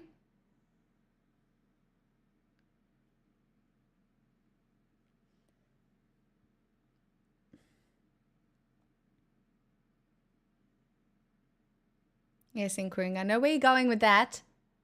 Unnecessary. I want to help you buy your castle. Oh, thank you so much for the 100 videos. I'm so grateful. One day.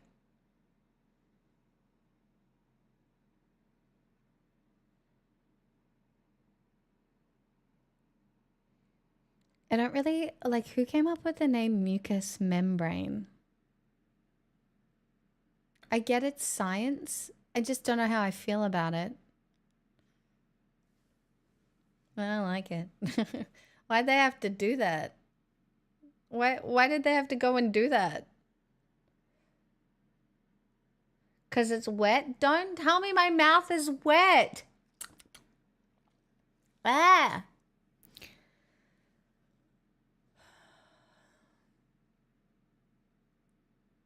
No. Oh, chat. Oh, to hell with you all. They could have called it skin too. Skin 2. Skin 2. 2 skin, 2 furious. Wait, what? Slimy skin didn't have the same ring to it. I don't like where this has gone. Can we circle back? Let's do some circling back.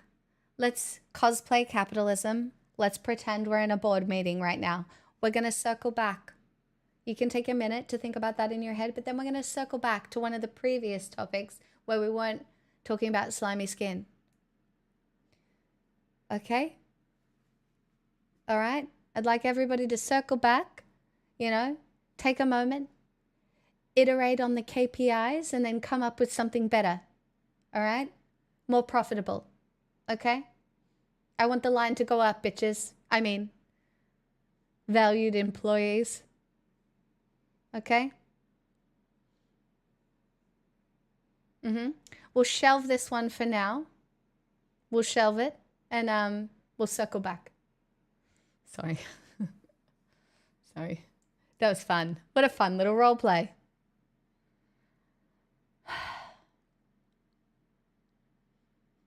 Oh God, don't remind me I have a one-on-one with a release manager tomorrow. Welcome, Donut. I'm so sorry. I'm ready to synergize. Oh my God, do you know what my favorite thing about synergizing is, Bunhead? The global sign language for synergy. And I love that for you. I'm so glad that you're ready to synergize. Thanks. Thanks, chat.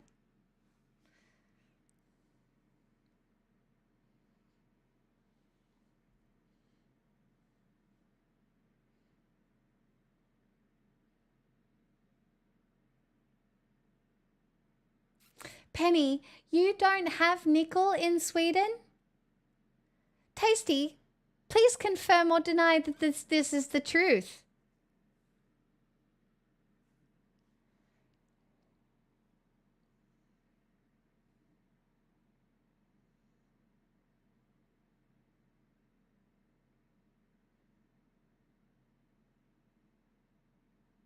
You found an article, Danny?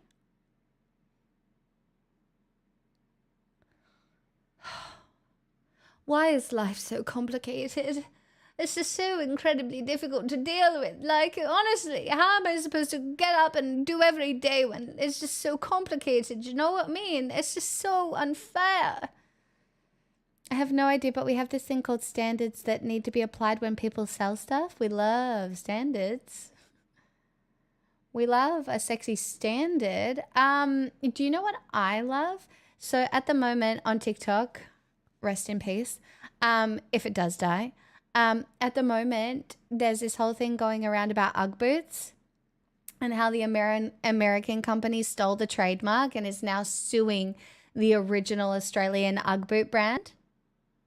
Don't know if you've seen this. So the Ugg boot brand, the original Australian one, has changed their overseas labeling to since 1974 or since 74. And it's so funny. The comment section on the UGG TikTok is like, only the OGs for me. Like they won't go under because they're owned by Deckers, which is a huge American corporation. But yeah, it's the boots with the fur. Yep, it is the boots with the fur. But if you have a pair of UGG boots with the big G, they're made in, it's not that there's anything wrong with being made in China, right? But like the handmade good UGG boots of good quality that you want to get are from a brand called UGG since 1974. And they only owned the patent for UGG in Australia and New Zealand. So this motherfucker got off his like little whatever, went to America and decided to trademark UGG in America. Now, UGG in America is now a bigger company than UGG in Australia. So guess what they're fucking doing? Suing the original Australian family-owned business. that hand make the Uggs. And that, my friends, is just another reason why capitalism can... oh, I was going to say something really bad. But I'm so lovely. Subscribe today.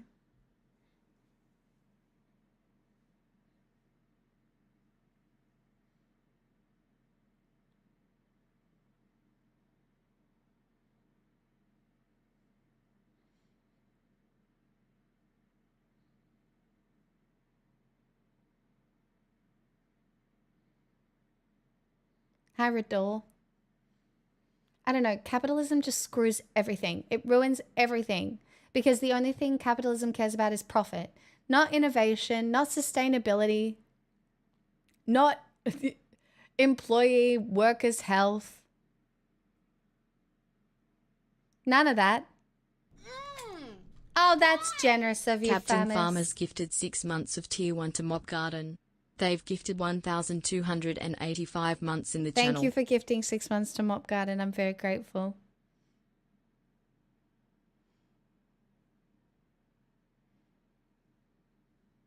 Oh, not the shooting of mutants. Thank God, we're saved. But Pix Mega Yachts.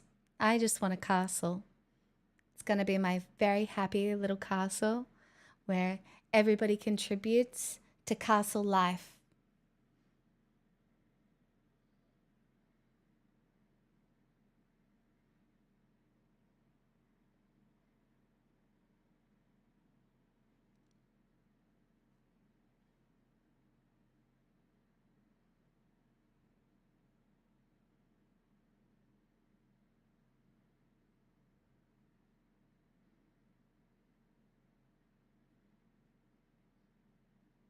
See, chocolate mints? I was telling you the truth.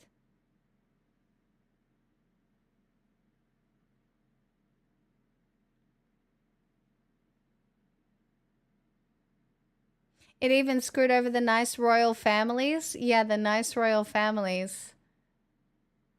You know what, Chad? I've decided I'm a new royal family. From here on out. You want to know how? God said so. Ta-da! And here we are.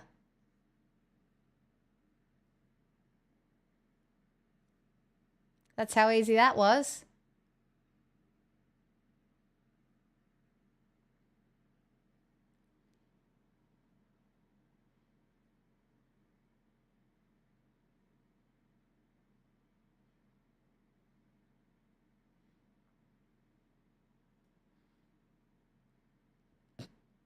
That's all it takes, guys. That and a bit of Riz. Which I'm still looking for. But, you know. Oh well.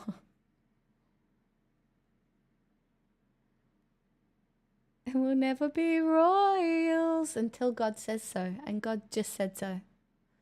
The all-encompassing God of gods. The God above all the earthly religions. That's how I know. Actually. Do you know what I mean? I don't know what to tell you. There's a God above all the religions, you know, all the offshoots. I'm talking to the one above them all. Seems legit. Now, I was thinking, you know how colonization, kind of ugly, but imagine like colonization, except it was like really femme. Do you know what I mean? That could be kind of better, right?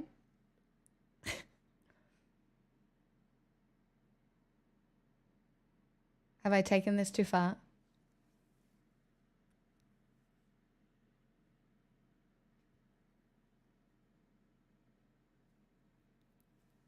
Hey, chef.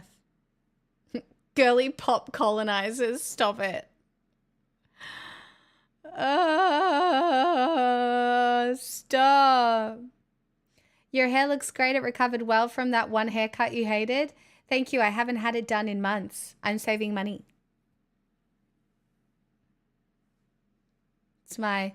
It's like grown out to here. It's like my natural color. It's so natural. Oh my God, I'm so connected to the universe being such a natural. authentic girly with my natural hair color. I know, so impressive. Welcome back, Queen Elizabeth II. So demure. I know, I'm so different. But does anybody remember how bad that one haircut was? Guys, it was so bad.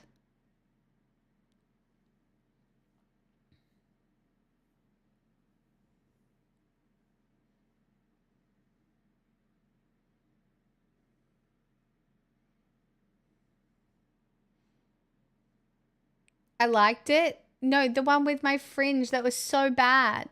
I had a mental breakdown. Remember, I had to go to my mum's. I believe that Joe told me, she's like, remember when you had that breakdown? It all started with the bad haircut. No, I love my fringe. I still have it. Guys, my fringe is still here. I just put it to the side today because I couldn't be bothered doing it. I still have literally a straight fringe. Guys, it's still there. I love the fringe. I'm never getting rid of the fringe. The fringe is here forever. I love the fringe. But I couldn't be bothered doing it today, so you just get whatever this is. Do you know what I mean?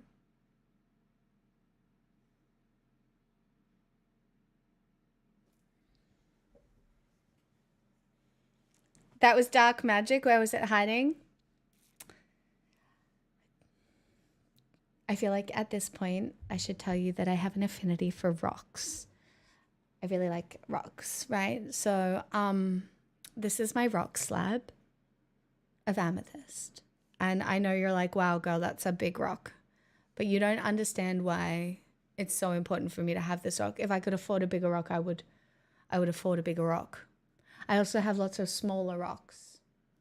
That's a geode, motherfucker. Well, the inside is amethyst.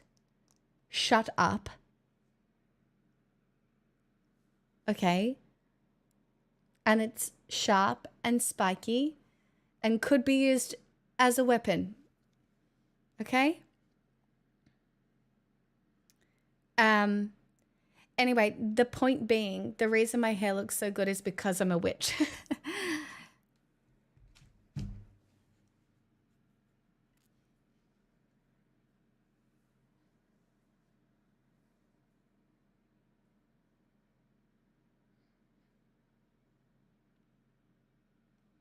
Oh no, this became a rock girl channel. This is what I get for sleeping more often. I'm going to have to let my insomnia come back so I can help purge the channel of rock-related content.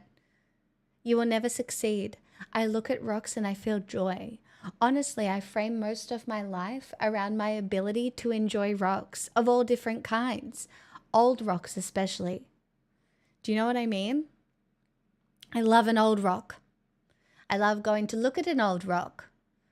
I love touching old rocks. I love historical rocks. That's all.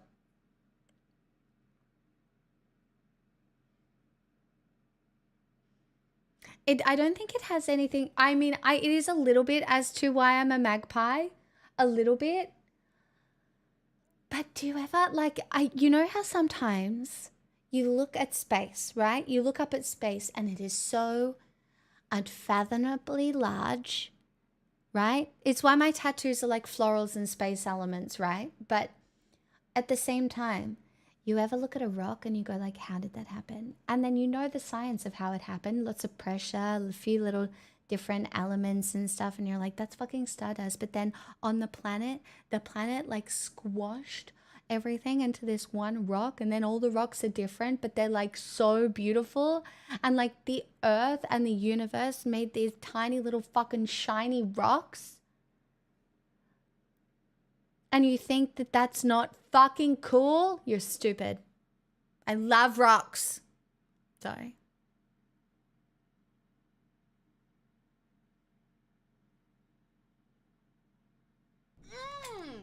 Boy! Notin and _ gifted a tier 1 sub to Geology is Hardcore.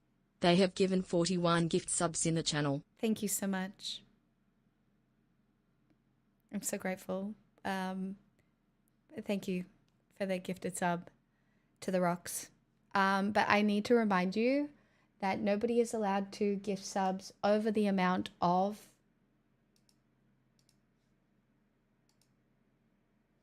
Yeah, see, we're getting too close. We're in dangerous territory. We're at 643 subscribers. And if anybody goes over 666 without hitting 666, I will have a mental breakdown. Why? Because 666 is my angel number, not the mark of the devil. Okay? We're too close now. And I will have a mental breakdown. So I need you to be careful. Thank you. Gold took supernovas. That's what I mean. I have a supernova on my hand. Okay? I have a supernova on my hand, and you think that's not cool? You think that's not real? It's just, I don't know. I love rocks. Now,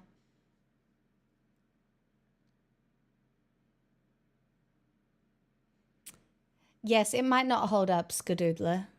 Many TV shows do not.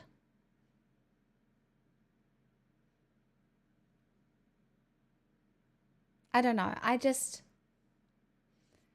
know. Finding wonder. Why does that feel weird to say? Wonder at rocks and stuff. It's just nice. Stop. Why do you not want my rock content? It's why I went to Scotland to touch rocks. Do you know how many rocks I saw? So many. Do you know how many rocks I touched? So many. So many. I saw rocks from like 4,000 years ago that had, oh my God, Pocket, thank you for that, 91 months. Stop it. That's such a long time. That had Viking graffiti on it. I saw rocks from like the Neolithic era that had Viking graffiti on it. I'm not a geologist. I'm just a hobbyist. I just like things. I don't know. I know a lot sometimes. Other times I don't. Pocket, thank you for the 91 months. I know, Penny. I've been here a long time. It's concerning. But somehow I is still here. How delightful for everybody involved. Yes, I saw runic graffiti, and it was so funny because Vikings back in the day, nothing has changed. They were like, guess what? Guess what? I fucked a woman and she loved it. Guess what? There was heaps of treasure here, bitches, and I took it all. That's what the graffiti said. I'm not even kidding. That's what the runic graffiti in this cave said by the Vikings. They're like, I'm really good at fucking. Women love me, men fear me, and I took all your fucking treasure. Okay? Like, legitimately, so funny. No, the Vikings aren't Neolithic. So so if you look up, I went all the way up to the island of Orkney in Scotland, and the capital of Orkney is called Kirkwell. But up in the real north of Scotland on this island, there were like Neolithic places. So there's this place called Skara. Hold on.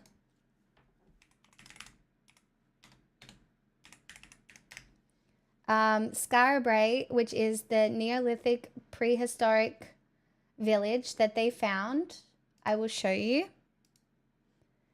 It looks like this. So I went here. They excavated it, which is just crazy, right? So this existed long before the Vikings did. But yeah, so they've excavated this. And then the other one that I got to see,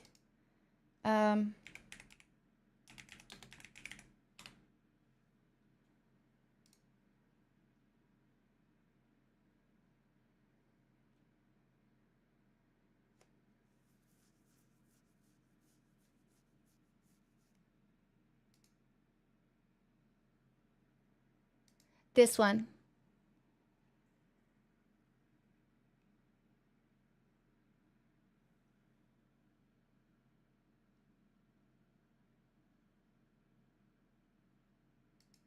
I don't know how to make it.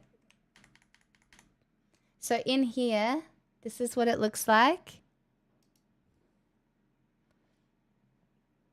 So you come in this tunnel, and then there's graffiti all over this place, and they don't necessarily know what it was used for, but this is May's show. So I got to come in here. It's really cold. And then there's like, you're not allowed to take any videos or photos of in here. So I didn't get any footage or anything like that because they don't let you. But there's all this graffiti in here that's like, I fucked your mom. Even though the building itself is Neolithic, which is like between 4000 BC and 2500 BC. And so when I say Neolithic, I'm not talking about the Vikings, but then the Vikings came in here and they scribbled on it and they were like, took all your treasure, haha, sucked in. So that's why it's confusing, because you're like, what do you mean? Viking graffiti on this? Crazy. But then I also got to see this. I don't know. Can I click on it? Why not? Yeah. So I got to see these, which are crazy. I got to touch these. And here. So like there's a huge circle of them. So I got to go here. It's a huge circle of these rocks. Like the ones from Outlander, but these aren't the ones from Outlander. And look how big it is. So it's the Ring of Brogdor, and known as the Comet Zone. An oval mound to the northeast, blah, blah, blah. They think it might have been a clock or something along those lines.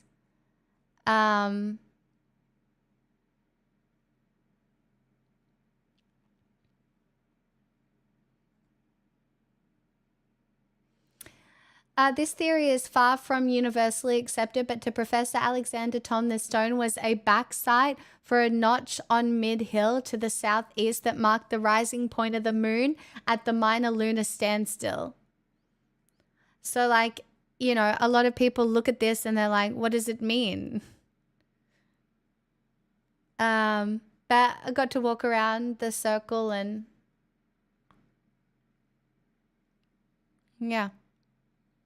Anyway, when I said I was committed to rocks and my enjoyment of rocks, I was not lying. I like rocks that build a castle. I like rocks that build other things. I like the rocks that I saw in Rome, for example. I like rocks that build a castle, for example. And for just $5 today, no. Do you know what I mean? I like natural rocks. I like rocks that are in weird spots. I like gems. It's a very erect rock. Yeah, but isn't that so cool? Like, you don't know how the rock got erect, but it did. Is that relatable? Sorry. Sorry.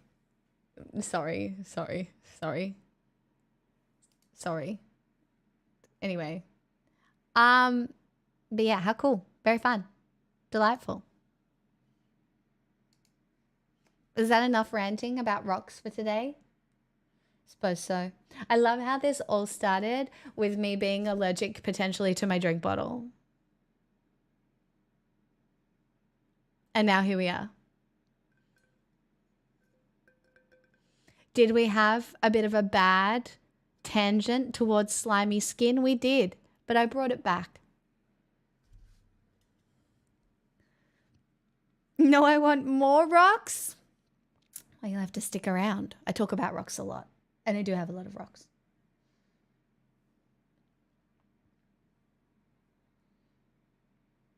Do you know what? Do you want to know another funny story about rocks? My parents met in geology class. So I don't want to say it was fated for me to be interested in rocks, right? But maybe it was. Because my parents met in geology class, and then, do you know what? My parents, I don't know how my parents feel about me sharing this information on the internet.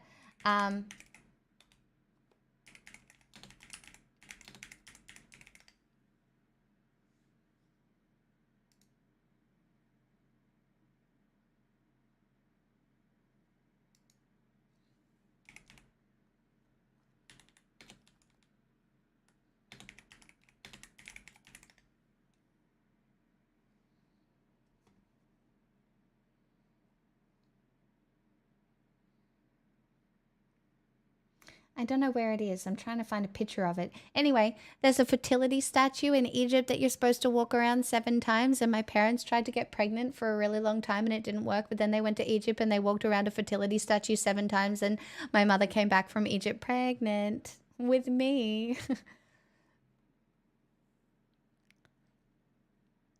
Anyway, the scarab story is an addition to that. My mum came back with a scarab bracelet I didn't know about until recently. No, there has not been 7 kids. Gua old confirmed. Imagine if I was. You know what? I should get the voice changer. I should get the Gua old voice changer so I could speak as Osiris. That would be kind of sexy. Oh my God, I wonder if you can get the hand thing. Do you know what I mean? You know the hand thing with the red thing? Like the mind control device?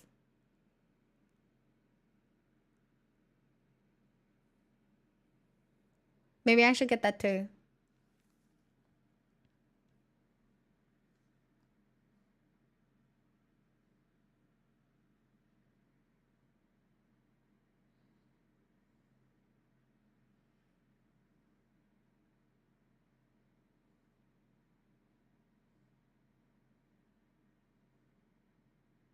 Bound to be available somewhere, surely, right?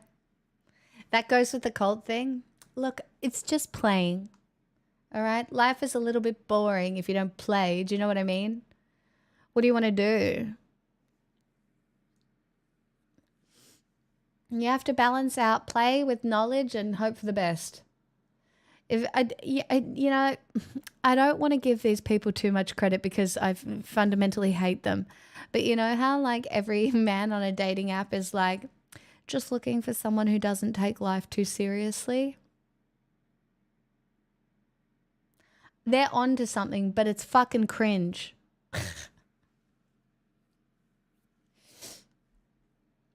Sometimes you have to take life too seriously. A lot of the men who say that on those dating apps don't actually mean that they want someone that doesn't take life too seriously.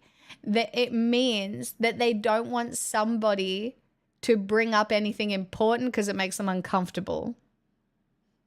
Do you know what I mean? Just do as I do. Go with the flow. Don't ask anything of me. I'm not interested in growing. No, thank you. I would just...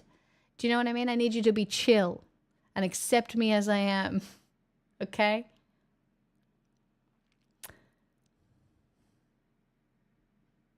Oh, I've just heard from people.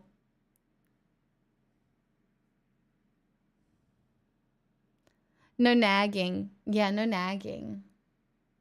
Bloody women with their nagging. So annoying, am I right? Ugh. I'm so annoying. I've already signed up for Red Note, but I've also seen videos of American Chinese people being really sad because so I'm not engaging with Red Note anytime soon, only because there are Chinese Americans on that app who are being told that if you're in America, you'll be put on a different server and like they'll split the content.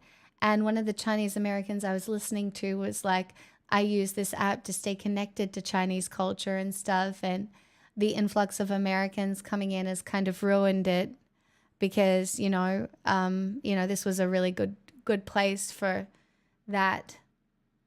Just wonder, are you far left? I don't know what far left means. I'm a progressive. I'm a progressive for sure. I think life can be better for a lot of people if we, and I truly believe that my belief is that people are good and that people want to help each other, which means that my politics are left, right? Because conservative rhetoric is based on fear and that people are bad. And when push comes to shove, they will, punch each other and punch down. Where I think my hope for humanity is that we are above that.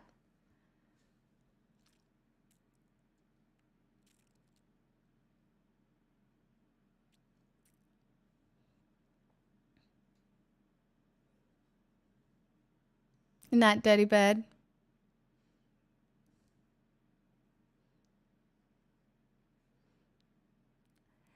Execrable, you have to give people the benefit of the doubt when you're talking politics because, like, not everybody is like fully engaged with politics. A lot of people are not immune to propaganda from America, from anywhere, right? Like, unless you've literally sat down and done some studying, you don't know what any of the terms mean.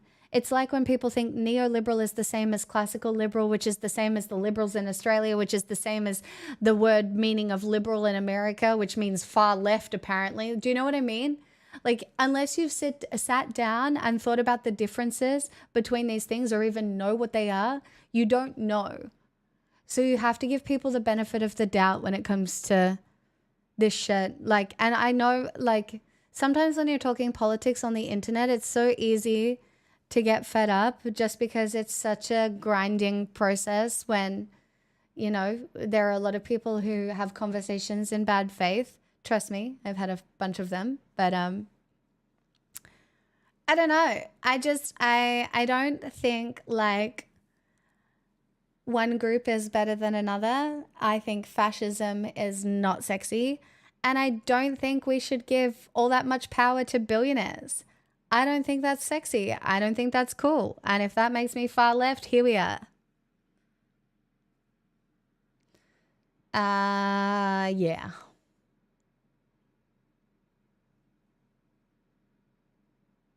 Yeah.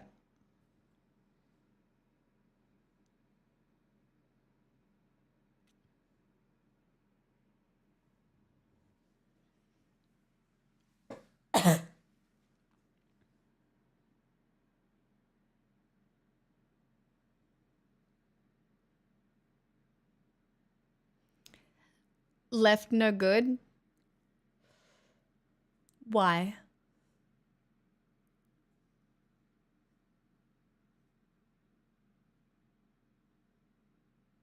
What is it that you particularly hate about the left?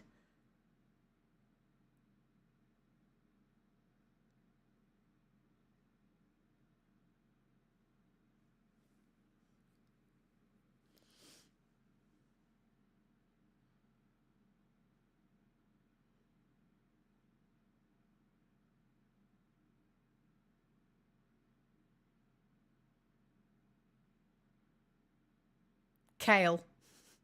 Not kale.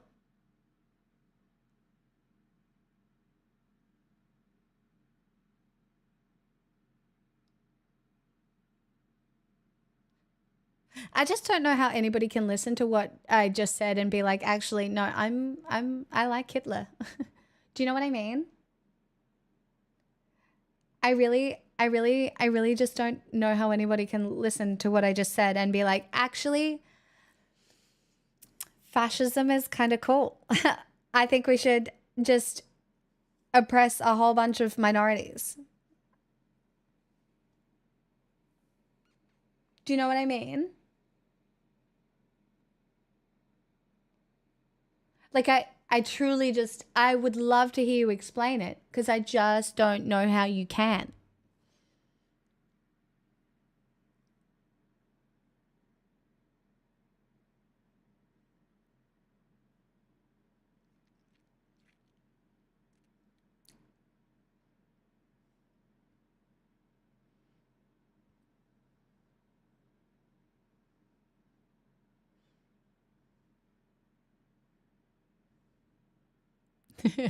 Hype products.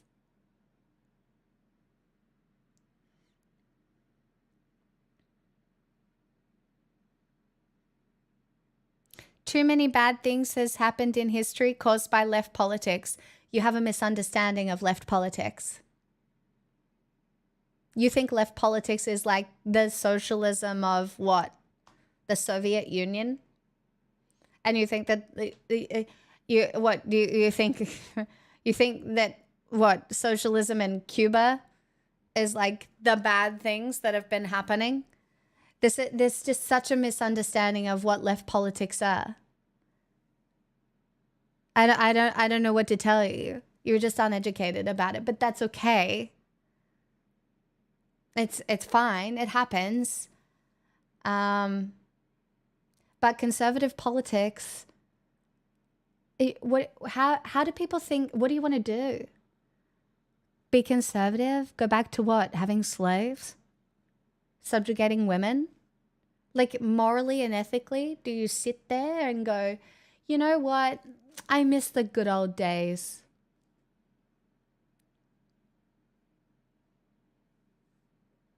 I miss the good old days when women were in the home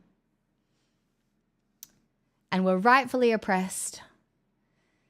And there was a draft for the men, and we sent them off to war, and they all came back with PTSD. Well, not all of them, just some of them, because men couldn't be diplomatic about dealing with differences. So what we had to do is shoot each other in the face to figure out what was going on.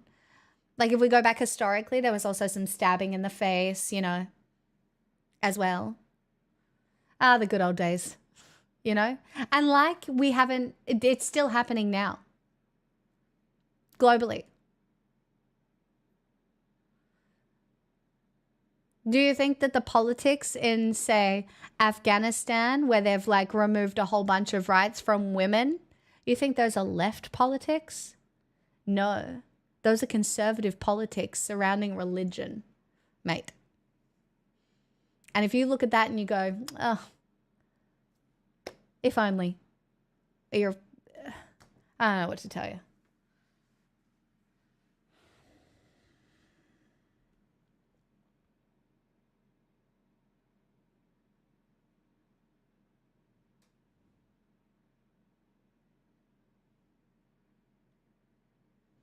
Yes, well, once you've studied a little bit of psychology, you understand that there is this thing called nostalgia bias, right? The idea that when you look back at the past, you will always look at it through a lens of longing, right? And you will see it as not as it was, but as you wish it was. And it doesn't help that a lot of times in media, the past is depicted in such a way where it doesn't address like the suffering and like the fucked up shit that was happening at the same time.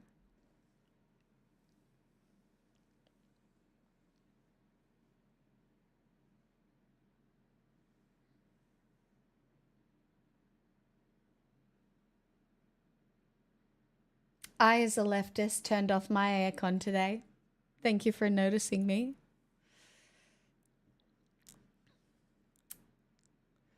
We should go back to when we sat around a fire and grunted. So true, King. We should. Ah, the days.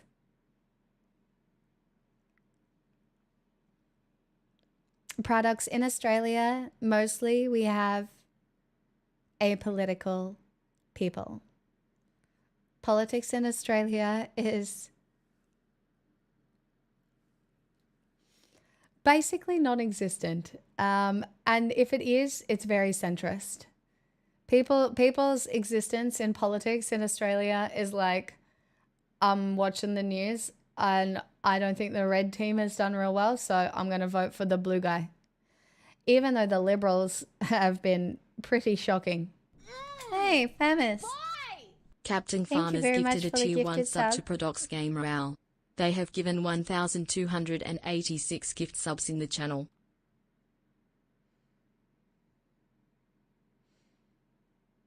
Pauline Hanson had dinner with Gina Reinhardt recently. Gina Reinhardt, mining mogul, billionaire. You think Australia isn't vulnerable to being taken over by billionaires? It already is, much in the same way America is. And if you think that, like, sometimes I think people forget just how much money $1 billion is, let alone multiple billions of dollars. The wealth disparity and power disparity is outrageous at the moment.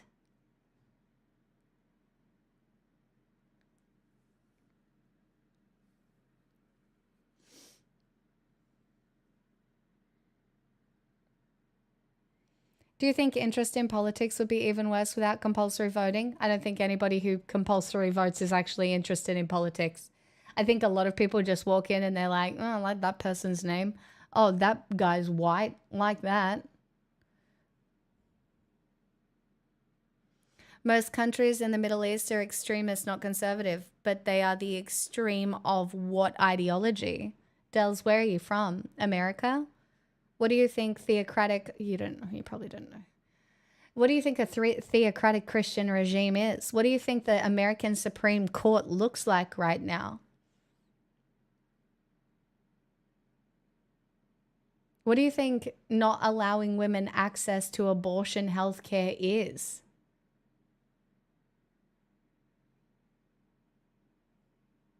Because let me tell you, access to abortion health care, birth rates go up. The only reason to take away women's access to abortion health care is hatred of women and control of women.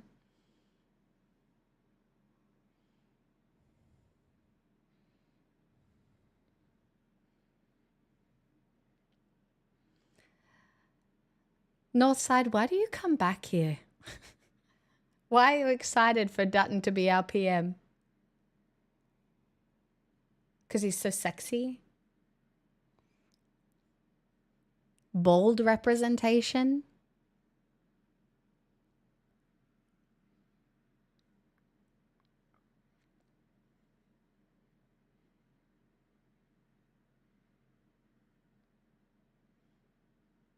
The fact he's going to take down one of the flags?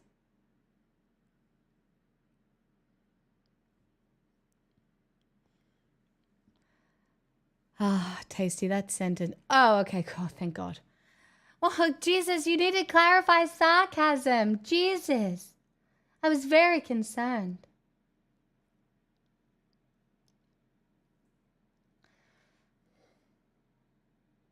I forgive you. We will move forward from here.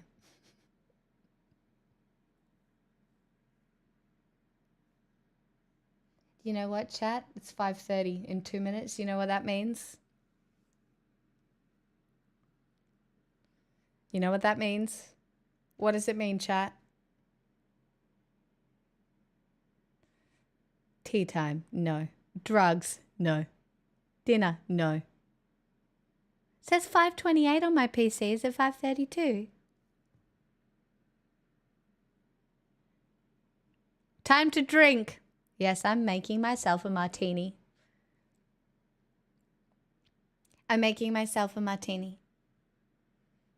I'm going to try the cherry one again, I think.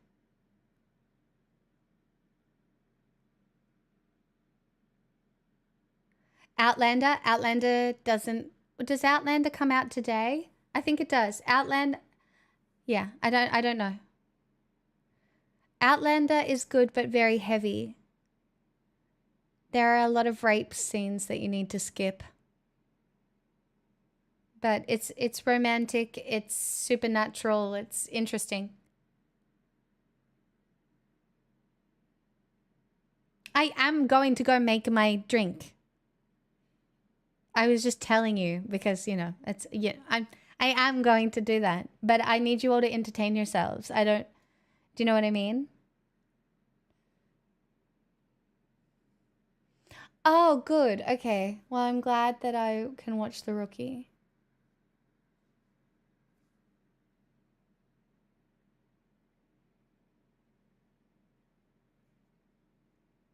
Oh, I could watch Highlander. I haven't watched Highlander yet either.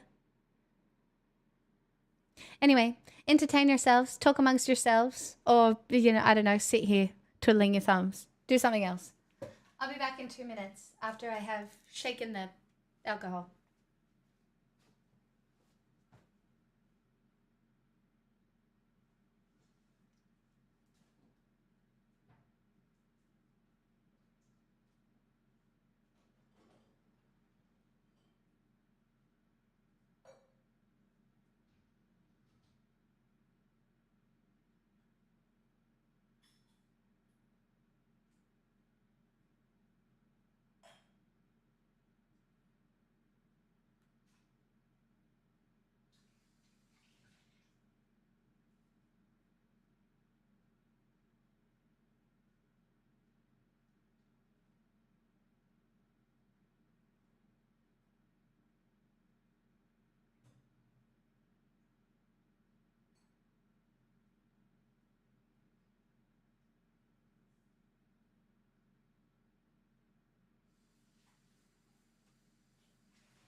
if I can get the lid on hard enough to shake it without it coming out.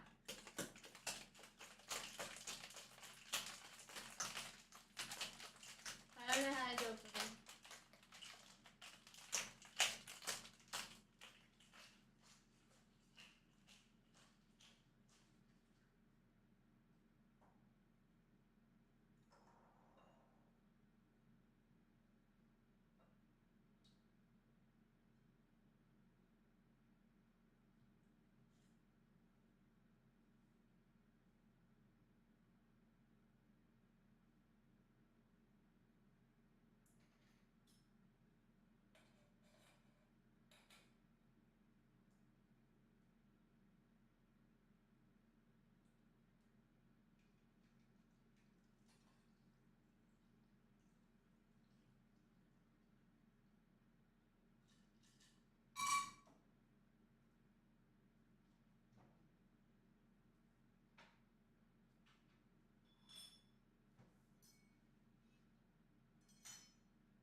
I did the thing.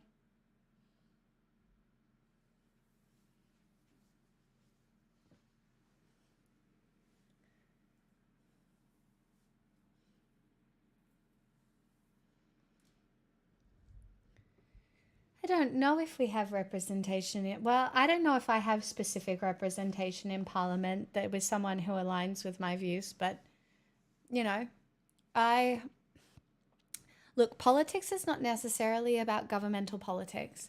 Politics is very much about like living the way that you want to. It's about your life choice. Every decision that you make in how you live your life is somewhat political. It's how you treat the people around you. It's how you perceive inequality. It's this is a it's gin, cherry syrup, cherries in the bottom of it, and a little bit of Chambord and lemon juice. It's just cherry flavored. I ran out of olives. I ran out of olive brine. Because my favorite is a dirty gin martini, but I'm not buying another jar of olives until next week. So I got creative and I'm making cherry martinis. And you know, I've kind of really enjoyed it because I don't know, it's been nice. I'm enjoying it more than I'm more than a glass of wine, I guess. So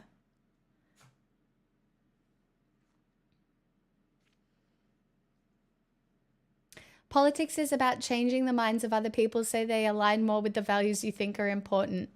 Yeah, I think you have to be able to explain yourself. And I also think you have to set an example of what your life looks like. I think that's why billionaires are, you know, to some people somewhat popular because they look at that and that's what they want. Right? So you look at a billionaire and some poor man looks at that and they're like, I want 6 wives and 15 children and money, not realizing that is not accessible to you. That sort of life isn't available to you. These billionaires are just keeping you dumb and uneducated and emotionally unintelligent, and you will just suffer because what do these billionaires want? Are very good little suffering worker bees to work and do the jobs that they can exploit you for so that they can have the excess profit of your labor. Billionaire life isn't accessible to you, but that's what makes it appealing, right? And sometimes I think it is one of the problems that we have on the left because it doesn't look sexy. Leftism sometimes isn't as sexy. Do you know what I mean? It doesn't come with the expensive handbags. It doesn't come with the tangible wealth signifiers. But there are some things on the left that make you richer than you can get from care. Do you know what I mean?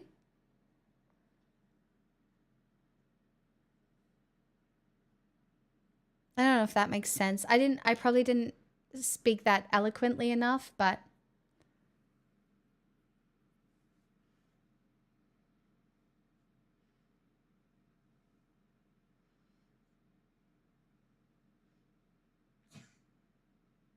and it's because a lot of people perceive leftist politics as like Soviet architecture or, the poverty that came with communism as it has been perceived, globally.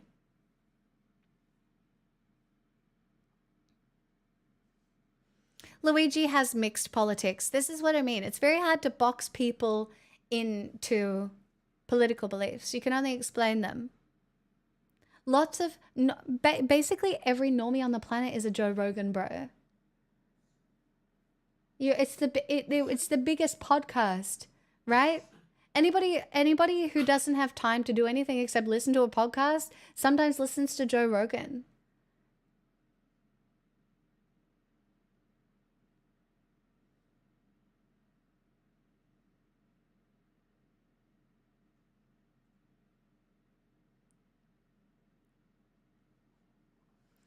Joe Rogan has done irreparable damage to the social fabric, in my opinion.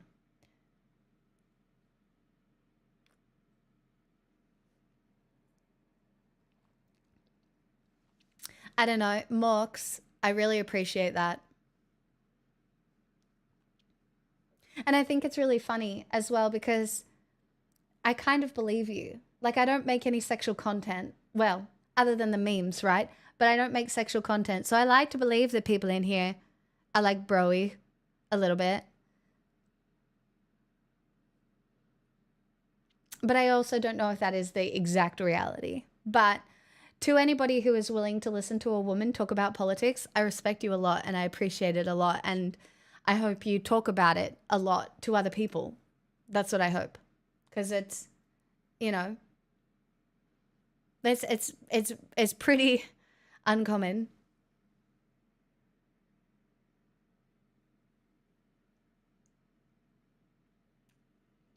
Execrable, I agree with you.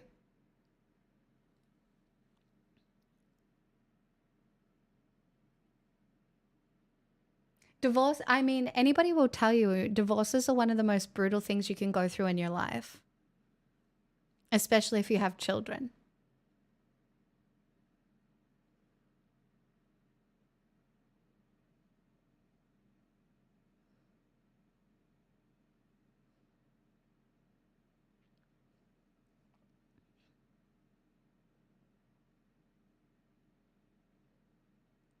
No, it's not. It is the men that will dig us out of this hole, Tubby. It's men. Men listen to other men. The only people who can dig us out of this hole are men.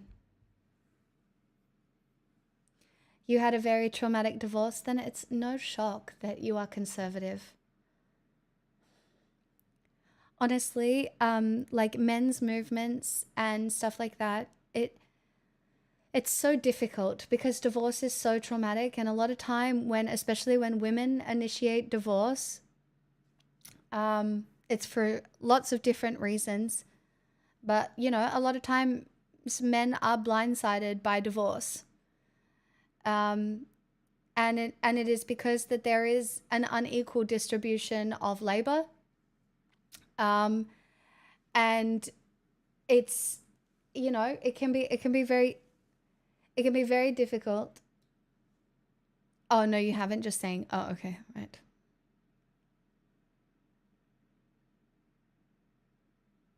There was someone I used to talk to in here. His name was Rick. And and he had to leave my content because he did have a very traumatic divorce. And then it can be very confronting to hear the reasons for divorce and how it goes when, yeah, it can be very, it can be very confronting. You know, and it can make you very jaded. Look, I mean, to be fair, like, you know, there are so many experiences in life that can make you so fucking jaded, and then you overcorrect. So, like, maybe you have a really loving marriage. It's lovely. And then you get blindsided by divorce, and then you overcorrect and you don't trust women. You think they're out to get you, and there's no internal reflection that happens. And I think that's where it can get a little tricky. And you don't want to ruminate all the time or anything like that, but any sort of internal reflection on the way you exist in the world or the way you exist as a partner can be so positive.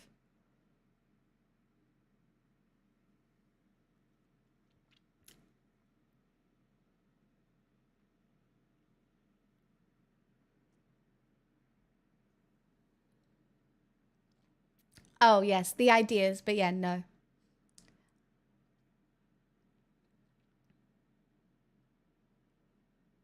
Hello, Hitman Spearhead. Who are you?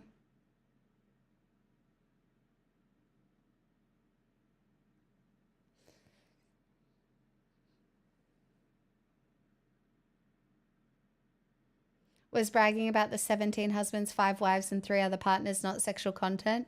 No, that's just the honest truth. Lemo, I'm so busy with all my...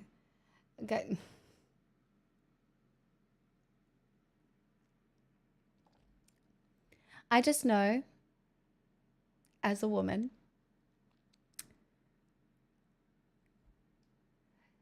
if you have gotten to the point where you have married someone, for example, or come close maybe even, you love that person. You do, probably. Like a lot of people do. You have a very close relationship. You're building a life together. It is the most incredibly difficult thing to leave.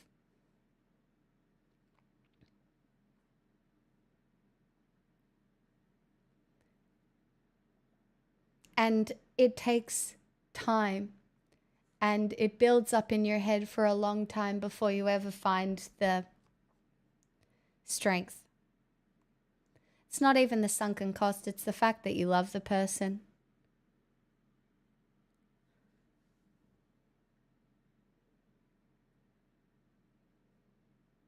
And Hitman, I think men have to be forgiving of themselves. I think what makes it really uncomfortable is that historically, the rules for men have been different.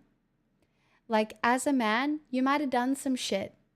You might have not listened to consent. You might have done something a little bit wrong when you were younger.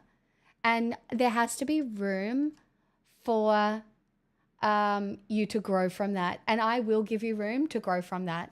Do you know what I mean? Like, I'm more than happy for that to happen. I wish it would get better. I wish men would call each other out earlier. But I think these silent things that we don't talk about is what makes it so hard for society to improve. Because, you know, when you talk about consent, when you talk about, you know, domestic abuse or, you know, emotional abuse or anything like that, everybody kind of wants to put their head in the sand. Like head in the sand and be like, oh, I've never done that. Do you know what I mean? I've never crossed a boundary. I've never done anything like that. When the reality is probably when you were young, you almost definitely did.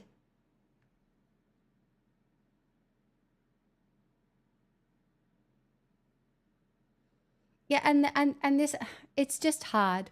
And this is another good thing about being a progressive, right? Because you're here for rehabilitation, not rehabilitation of necessarily everyone. And not the rehabilitation of everybody is not necessarily your responsibility.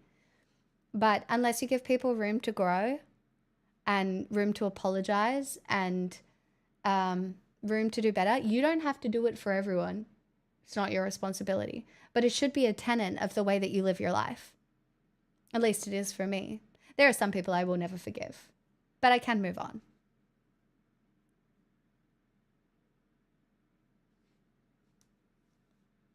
And I hope they have a nice life. I have no ill will. I have a little bit of ill will. Just a little bit. You know. But it was one dad joke. I know. And I've never recovered. I'm joking.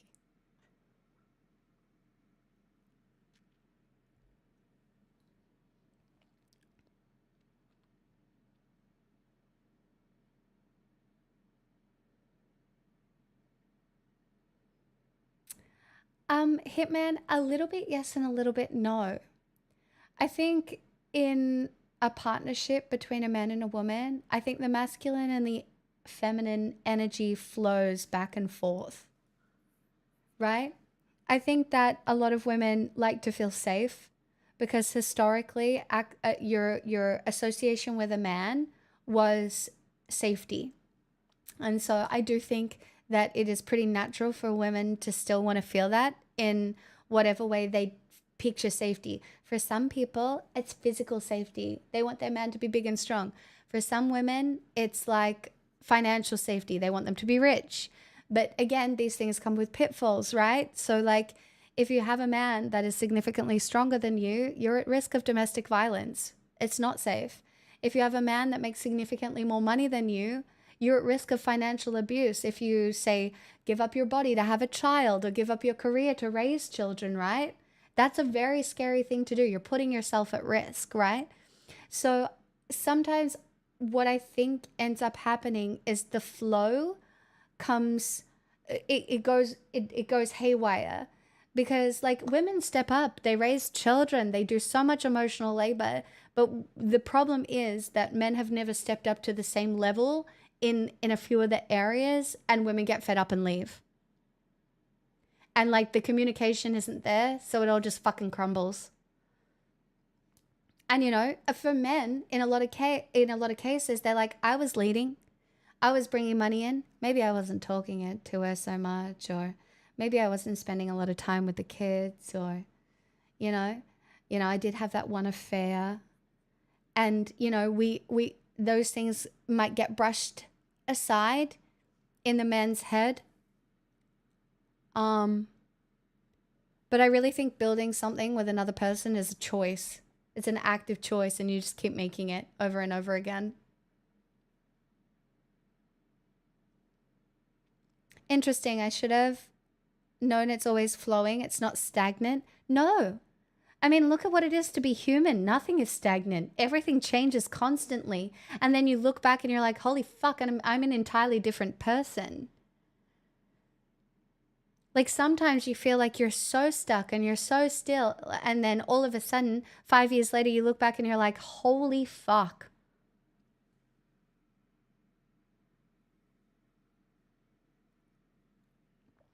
Yeah, and women need to do it too, right? There are so many examples of women upholding patriarchal gender norms. It's just complicated. Human relationships are complicated, but if we gave people access to education, basic needs, healthcare, you know, decently paying jobs, you know, if people weren't like fully exploited by capitalism, like if we fix some of that stuff, I truly believe that human relationships would be easier to maintain. Like at the moment, how difficult is it for people to maintain human relationships? Like they're working all the time, you know, cost of living is high. And then all of a sudden you have people becoming isolationist. You're like, it's too much effort to even talk to a man, so I just won't. It's too much effort to, you know.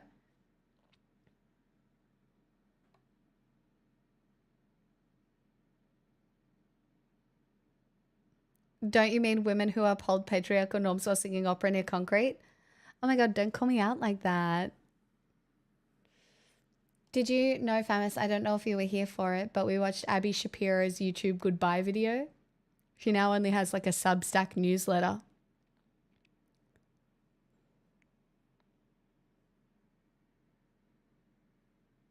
At least I don't have to fight a bear today.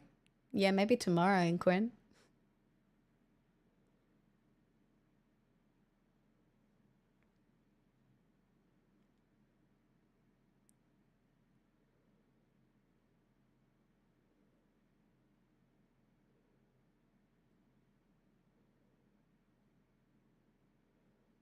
Yeah, men, this is why men are so inherently sexual as well, right?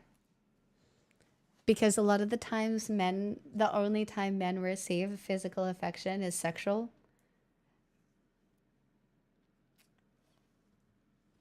Yeah, we can talk about this a lot, but yeah, hug your friends. Physical affection isn't gay. That's all. It's why also a lot of men are serial monogamists as well, because the only like access to intimacy and things like that is through a relationship. You don't get that from your female friends. They don't give you intimacy or physical affection or anything like that. So it makes you associate intimacy with having a partner, with sex, with those things instead of anything else.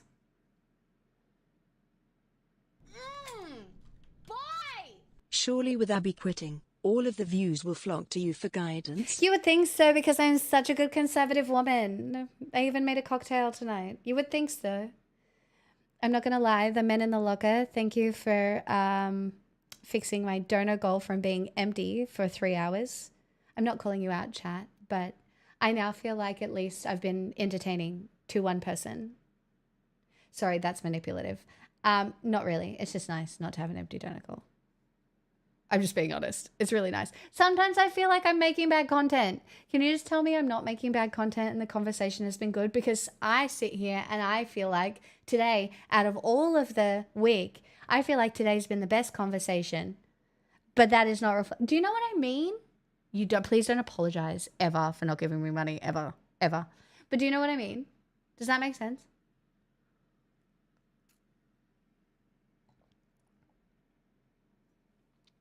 Smixel. Pixel, Smixel, Hitman, thanks for hanging out. You're not making bad content and the conversation has been good. Thank you so much. I enjoyed the conversation about rocks. Thank you so much. We wouldn't stay if we were bored here. I'm still believing that a lot of you engage in sunk cost fallacy. A what? Aussie accent too thick to understand? Oh, I just tuned in and needed to top up my taxes Oh, and thank you. stuff. Perfect. Thank you. That's so great. But also now I'm so less validated. God damn it.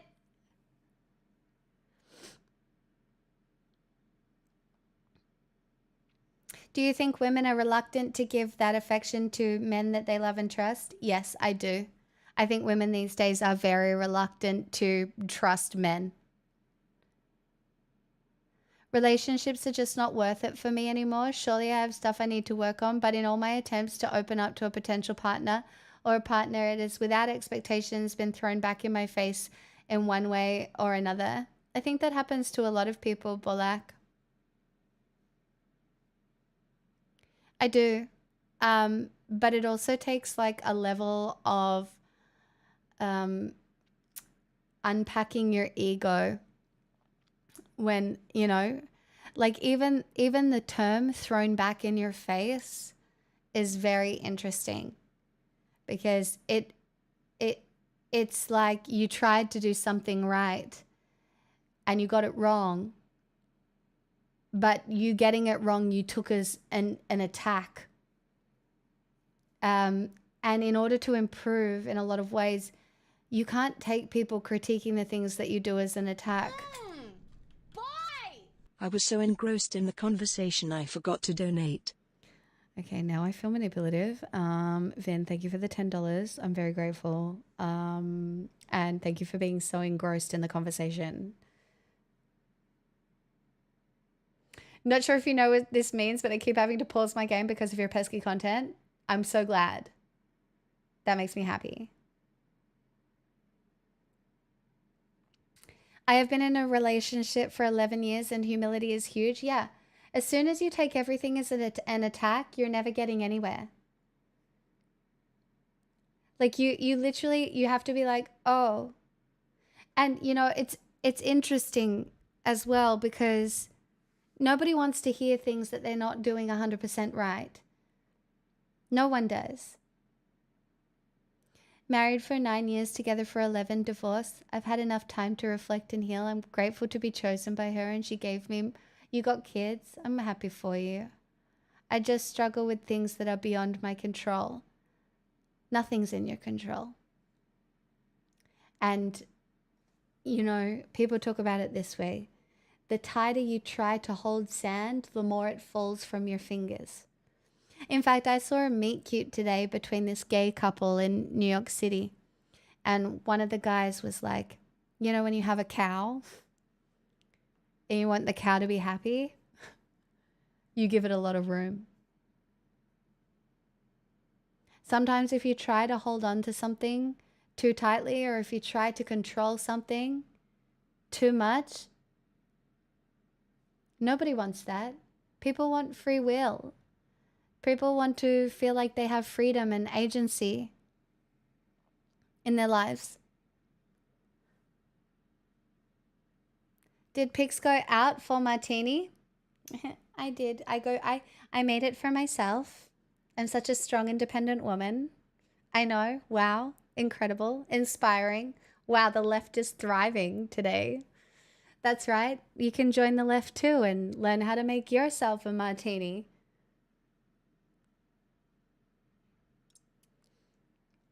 I'm just trying to make the left look attractive, okay? All right? That's all. You also then usually slaughter the cow. Yeah, but not until it's lived a very good life and been very healthy, you know what I mean?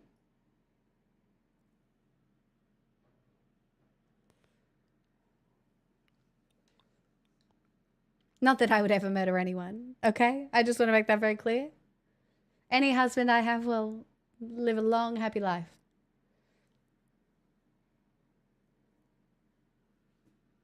Don't stress.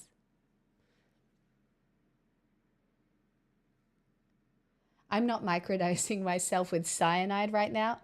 Wait.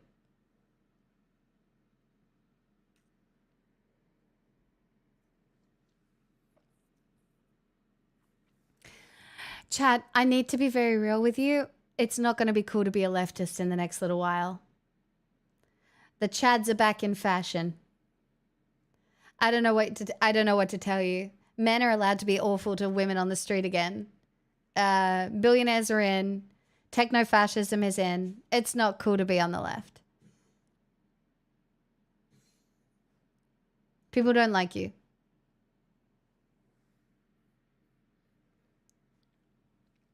I'm trying to make it cool. But I am just a woman, so...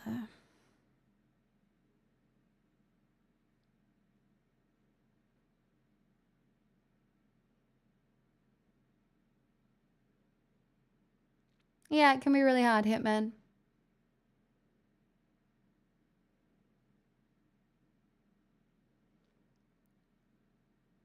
You'll always have a purpose.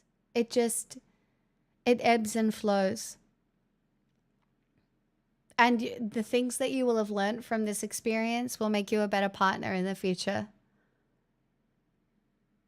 You just need to not let it,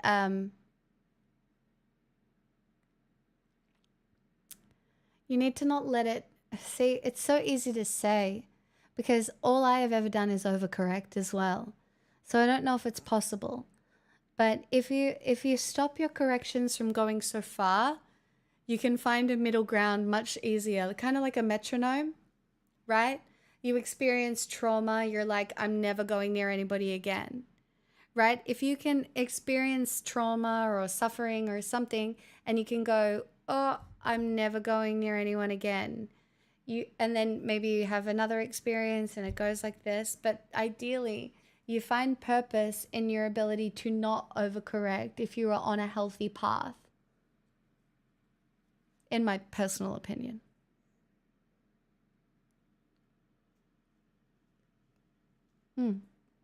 I see, I'm not describing you, Hitman. I don't even know you that well. I'm describing human behavior. It's almost as if we all have something in common. that I, a woman, have something in common with a man because we are the same and we deserve the same rights and things like. Do you see what I'm getting at here? It's almost as if like progressive values acknowledge the humanity in people because we all have similar experiences. Like it's different. It's different. But there are connections that we have that will always exist. Oh my God, did you guys see that Elon Musk took Asmongold's blue check mark away when he critiqued his gameplay because obviously Elon bought a Smurf account? Did you see that? And then he took his check mark away and leaked their DMs. The man is a child. It is crazy. But it's like Battle of the Children. Like Asmongold, bleh, disgusting. Literally feral. This is a full-blown Hey, house deposit. bye. Thanks to I can't Elite believe you've been Doggies for hanging my around here gift. for 46 months.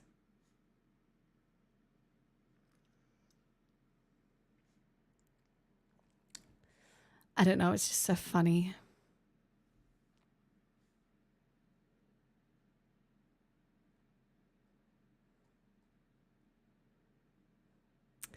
I think Delsman is a bot, Tasty, by the way. Like, he hasn't said anything cohesive the whole I don't know. It's giving bot energy.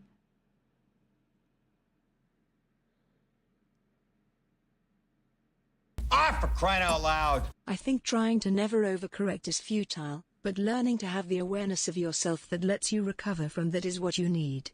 Just I as important so agree is with to have that. the self-compassion to always forgive yourself and move forwards. Yeah, if you can hold on to some semblance of self-awareness, I 100% agree with that. Like you're gonna overcorrect. Maybe, for example, like if you feel a bit sick, you might ask your Twitch chat if you are in fact dying. But then you might, have some self-awareness and be like, oh, maybe I'm not. You know what I mean?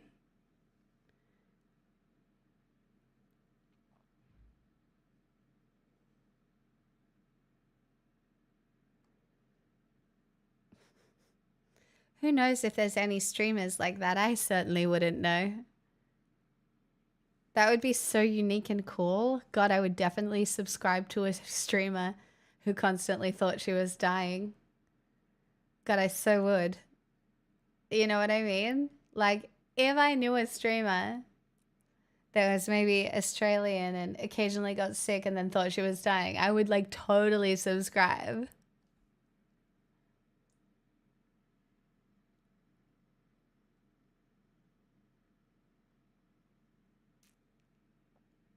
But that's just me, not you. That would just be me.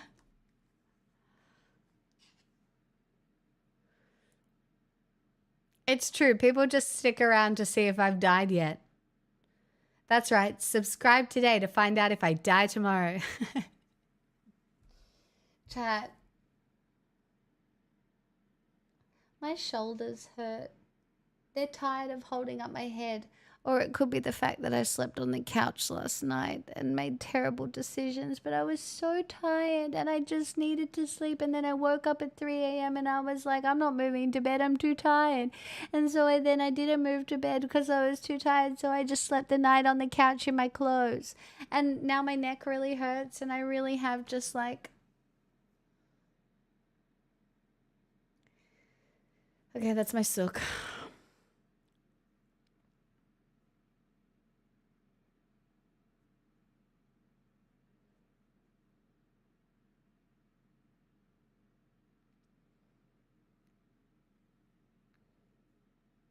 I think we could all use a massage.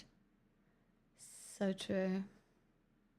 Your life choices need work? Yeah, well, I've been sick for 3 weeks. I don't even know how to make life choices anymore. All I know is that in the next 24 hours, I have really good TV coming my way. And I fucking love TV. What do you want from me? That's all I have to say about that.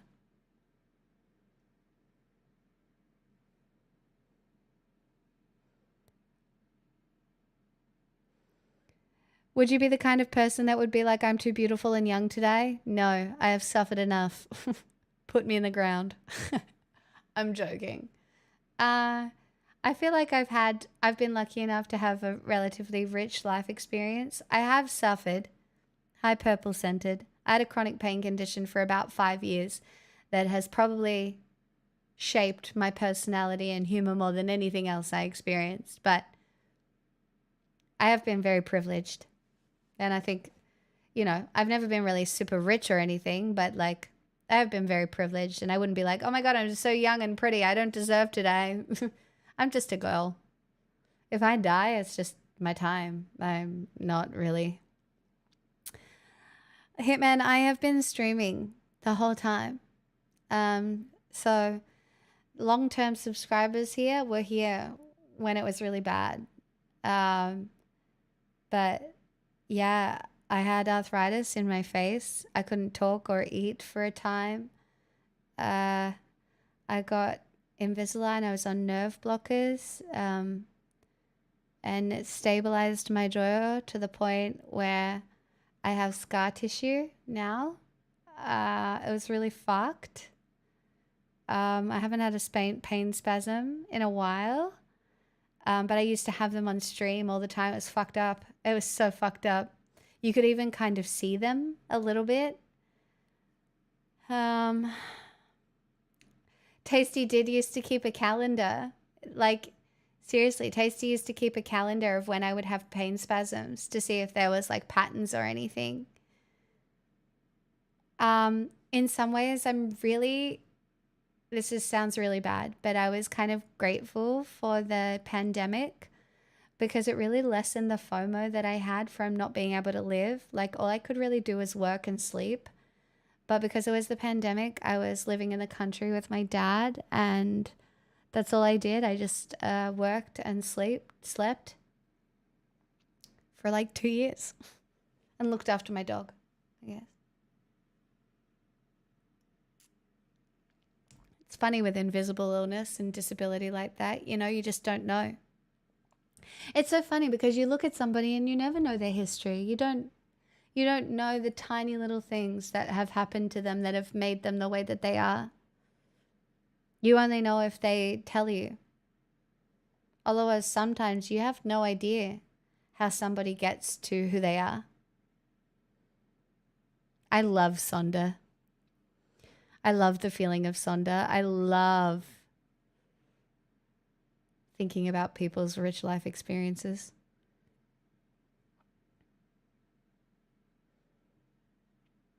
Also to celebrate when it went a long time between them. Yeah, and it's been a while now. I only had one this year. Or last year, right? I think. Similar. Would you get the Nintendo Switch too? No, my hand's broken. I can't play console games.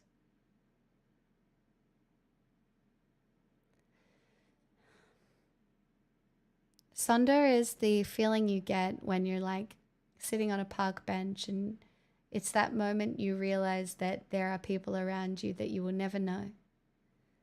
And their experience of life is just as rich and interesting as yours is. They have families and trauma and a job and maybe a dog and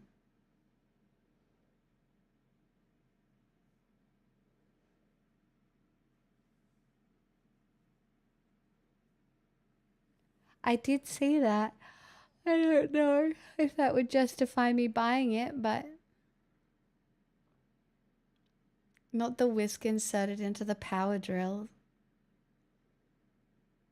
I had to throw out the stuff I bought for Pavlova for Christmas.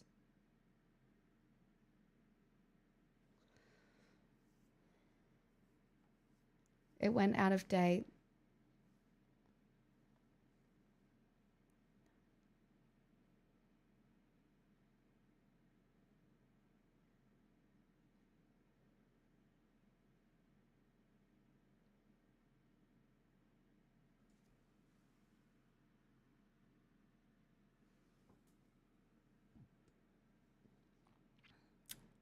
When has that ever stopped you? It's true. I'm going to make Mexican food tonight with this out-of-date seasoning. It's only a year out of date. No. It's 2 years out of date. Whatever. I'll just use what is in it.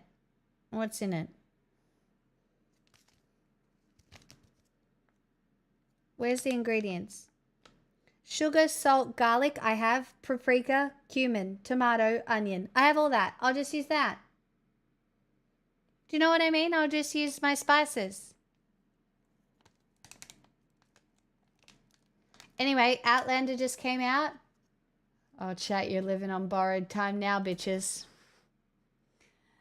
That's the season finale of Outlander, I hope you know. It's the last episode I will get for a very long time. You're living on borrowed time. I could be bribed to stay. Perhaps. I will also sing you a few songs from the goodness of my own heart, but...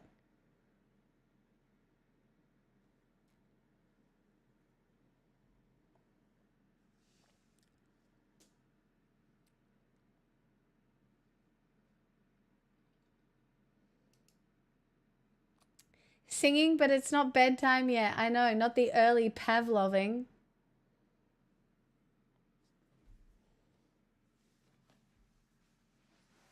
Well, I'm having like rice and shit for dinner.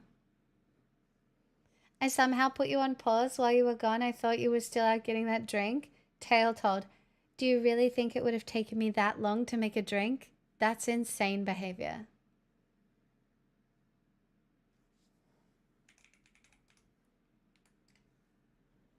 What? Insane behavior.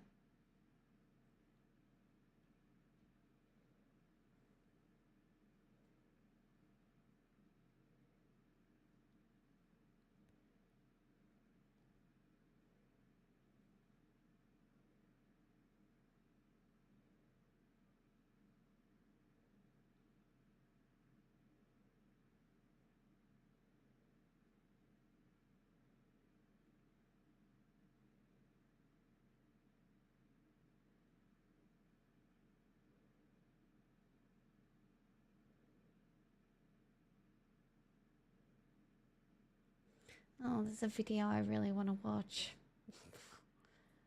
Food that time forgot. Roasted onions.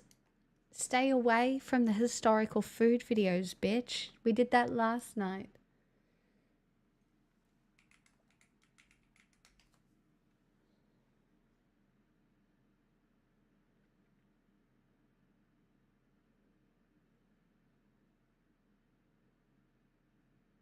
You're welcome. Mo! Boy! Mo Brains gifted a tier 3 sub to Jacksaving. Stop it. Delicious cherry martini on you. Boy! Mo Brains gifted a tier 3 sub to Icarex1.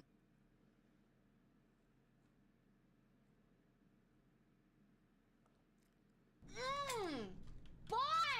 Mo Brains gifted a tier 3 sub to Cardinal 520. That's very generous. Thank you so much.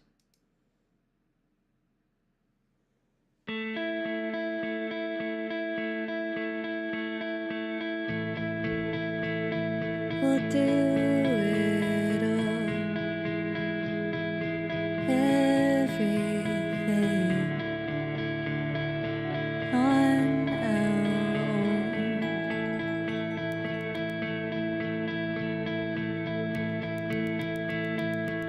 We don't need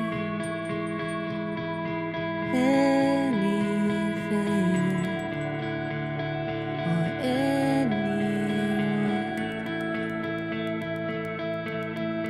If I lay here, if I just lay here, would you lie with me just for the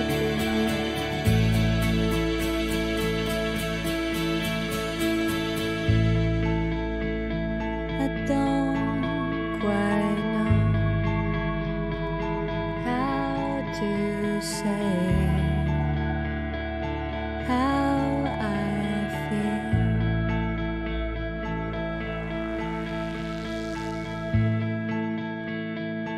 Those 3 words are said to mine.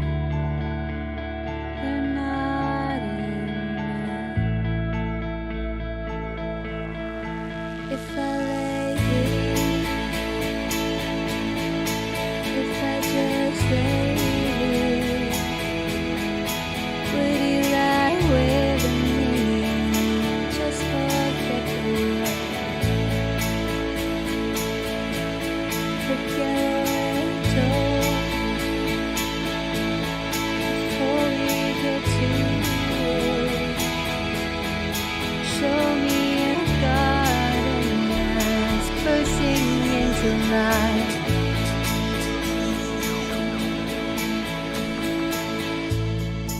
Hurt.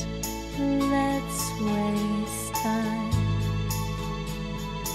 chasing cars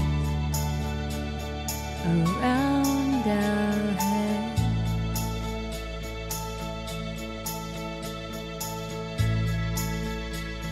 And need your grace to remind me to find my own. If I lay here, if I just lay here, would you lie with me and just forget the world? Forget what we're told before we get too old. Show me a garden that's bursting into life. All that I am, all that I ever was, is here in your perfect eyes. They're all I can see. I don't know when, confused about how as well. Just know that these things will never change for us at all. If I lay here, if I just lay here, would you lie with me and just forget the world?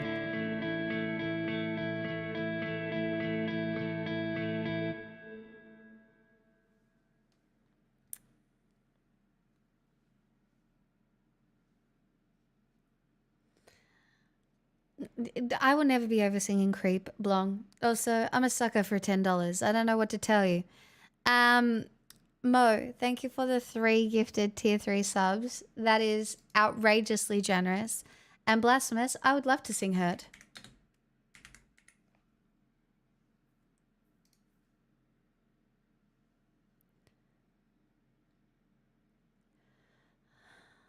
I think today, Chasing Cars would go something like this. If I lay here, if I just lay here, would you lie with me? And we could just not listen to the news or have any discussions about the fact that there is rising fascism and wealth inequality and etc. Do you know what I mean? Nemjmak. That's how it would go now, because nobody's got any critical thinking.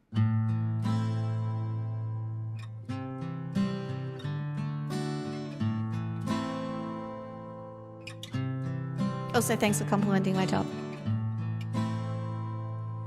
I heard myself today to see if I still feel. I focus on the pain, the only thing that's real. The need tears a hole. The old familiar sting. Try to kill it all away, but I remember everything. What have I become? My sweetest friend. Everyone I know goes away in the end, and you could have it all. My empire of dirt, I will lay you down. I will make you hurt.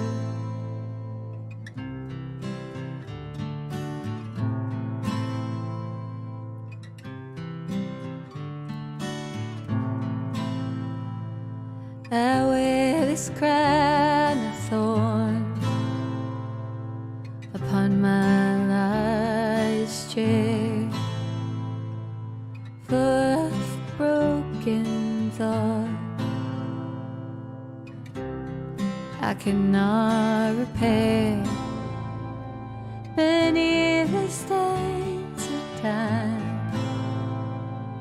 the feelings disappear.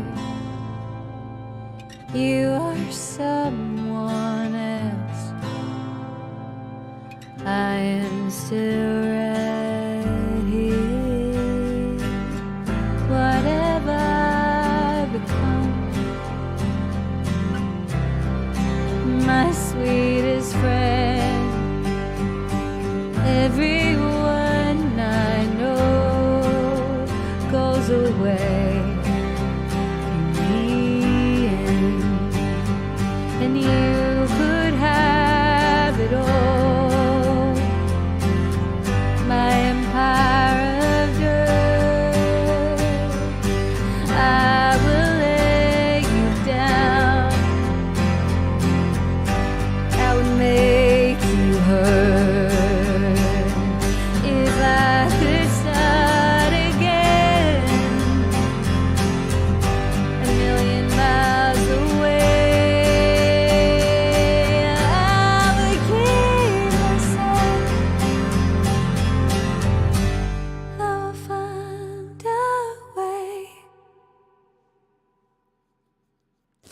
I needed to sneeze at the end of that, and the fact that I hold it in made me feel like I'm Taylor Swift. Like that good at performing. Because I held that sneeze in, and I didn't sneeze during the song.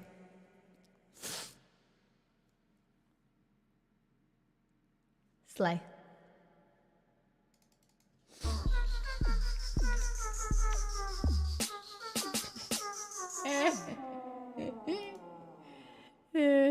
That's I have an funny. addiction, and this is the only place I can get my think you know what I want. Yes, I know the song you want. You guys are so funny. You guys, do you realize the last 3 songs? I don't know. It's so giving neurodivergent like me, where you all only like one song. Like Blonde comes in, request Creep, Party. I know what song you want, and then Blasphemous comes in and requests Hurt. Like, it's like we all have our one favorite song, and like I go through phases, but it's so funny. It makes me feel less weird that you do it too. So, you know, it's validating.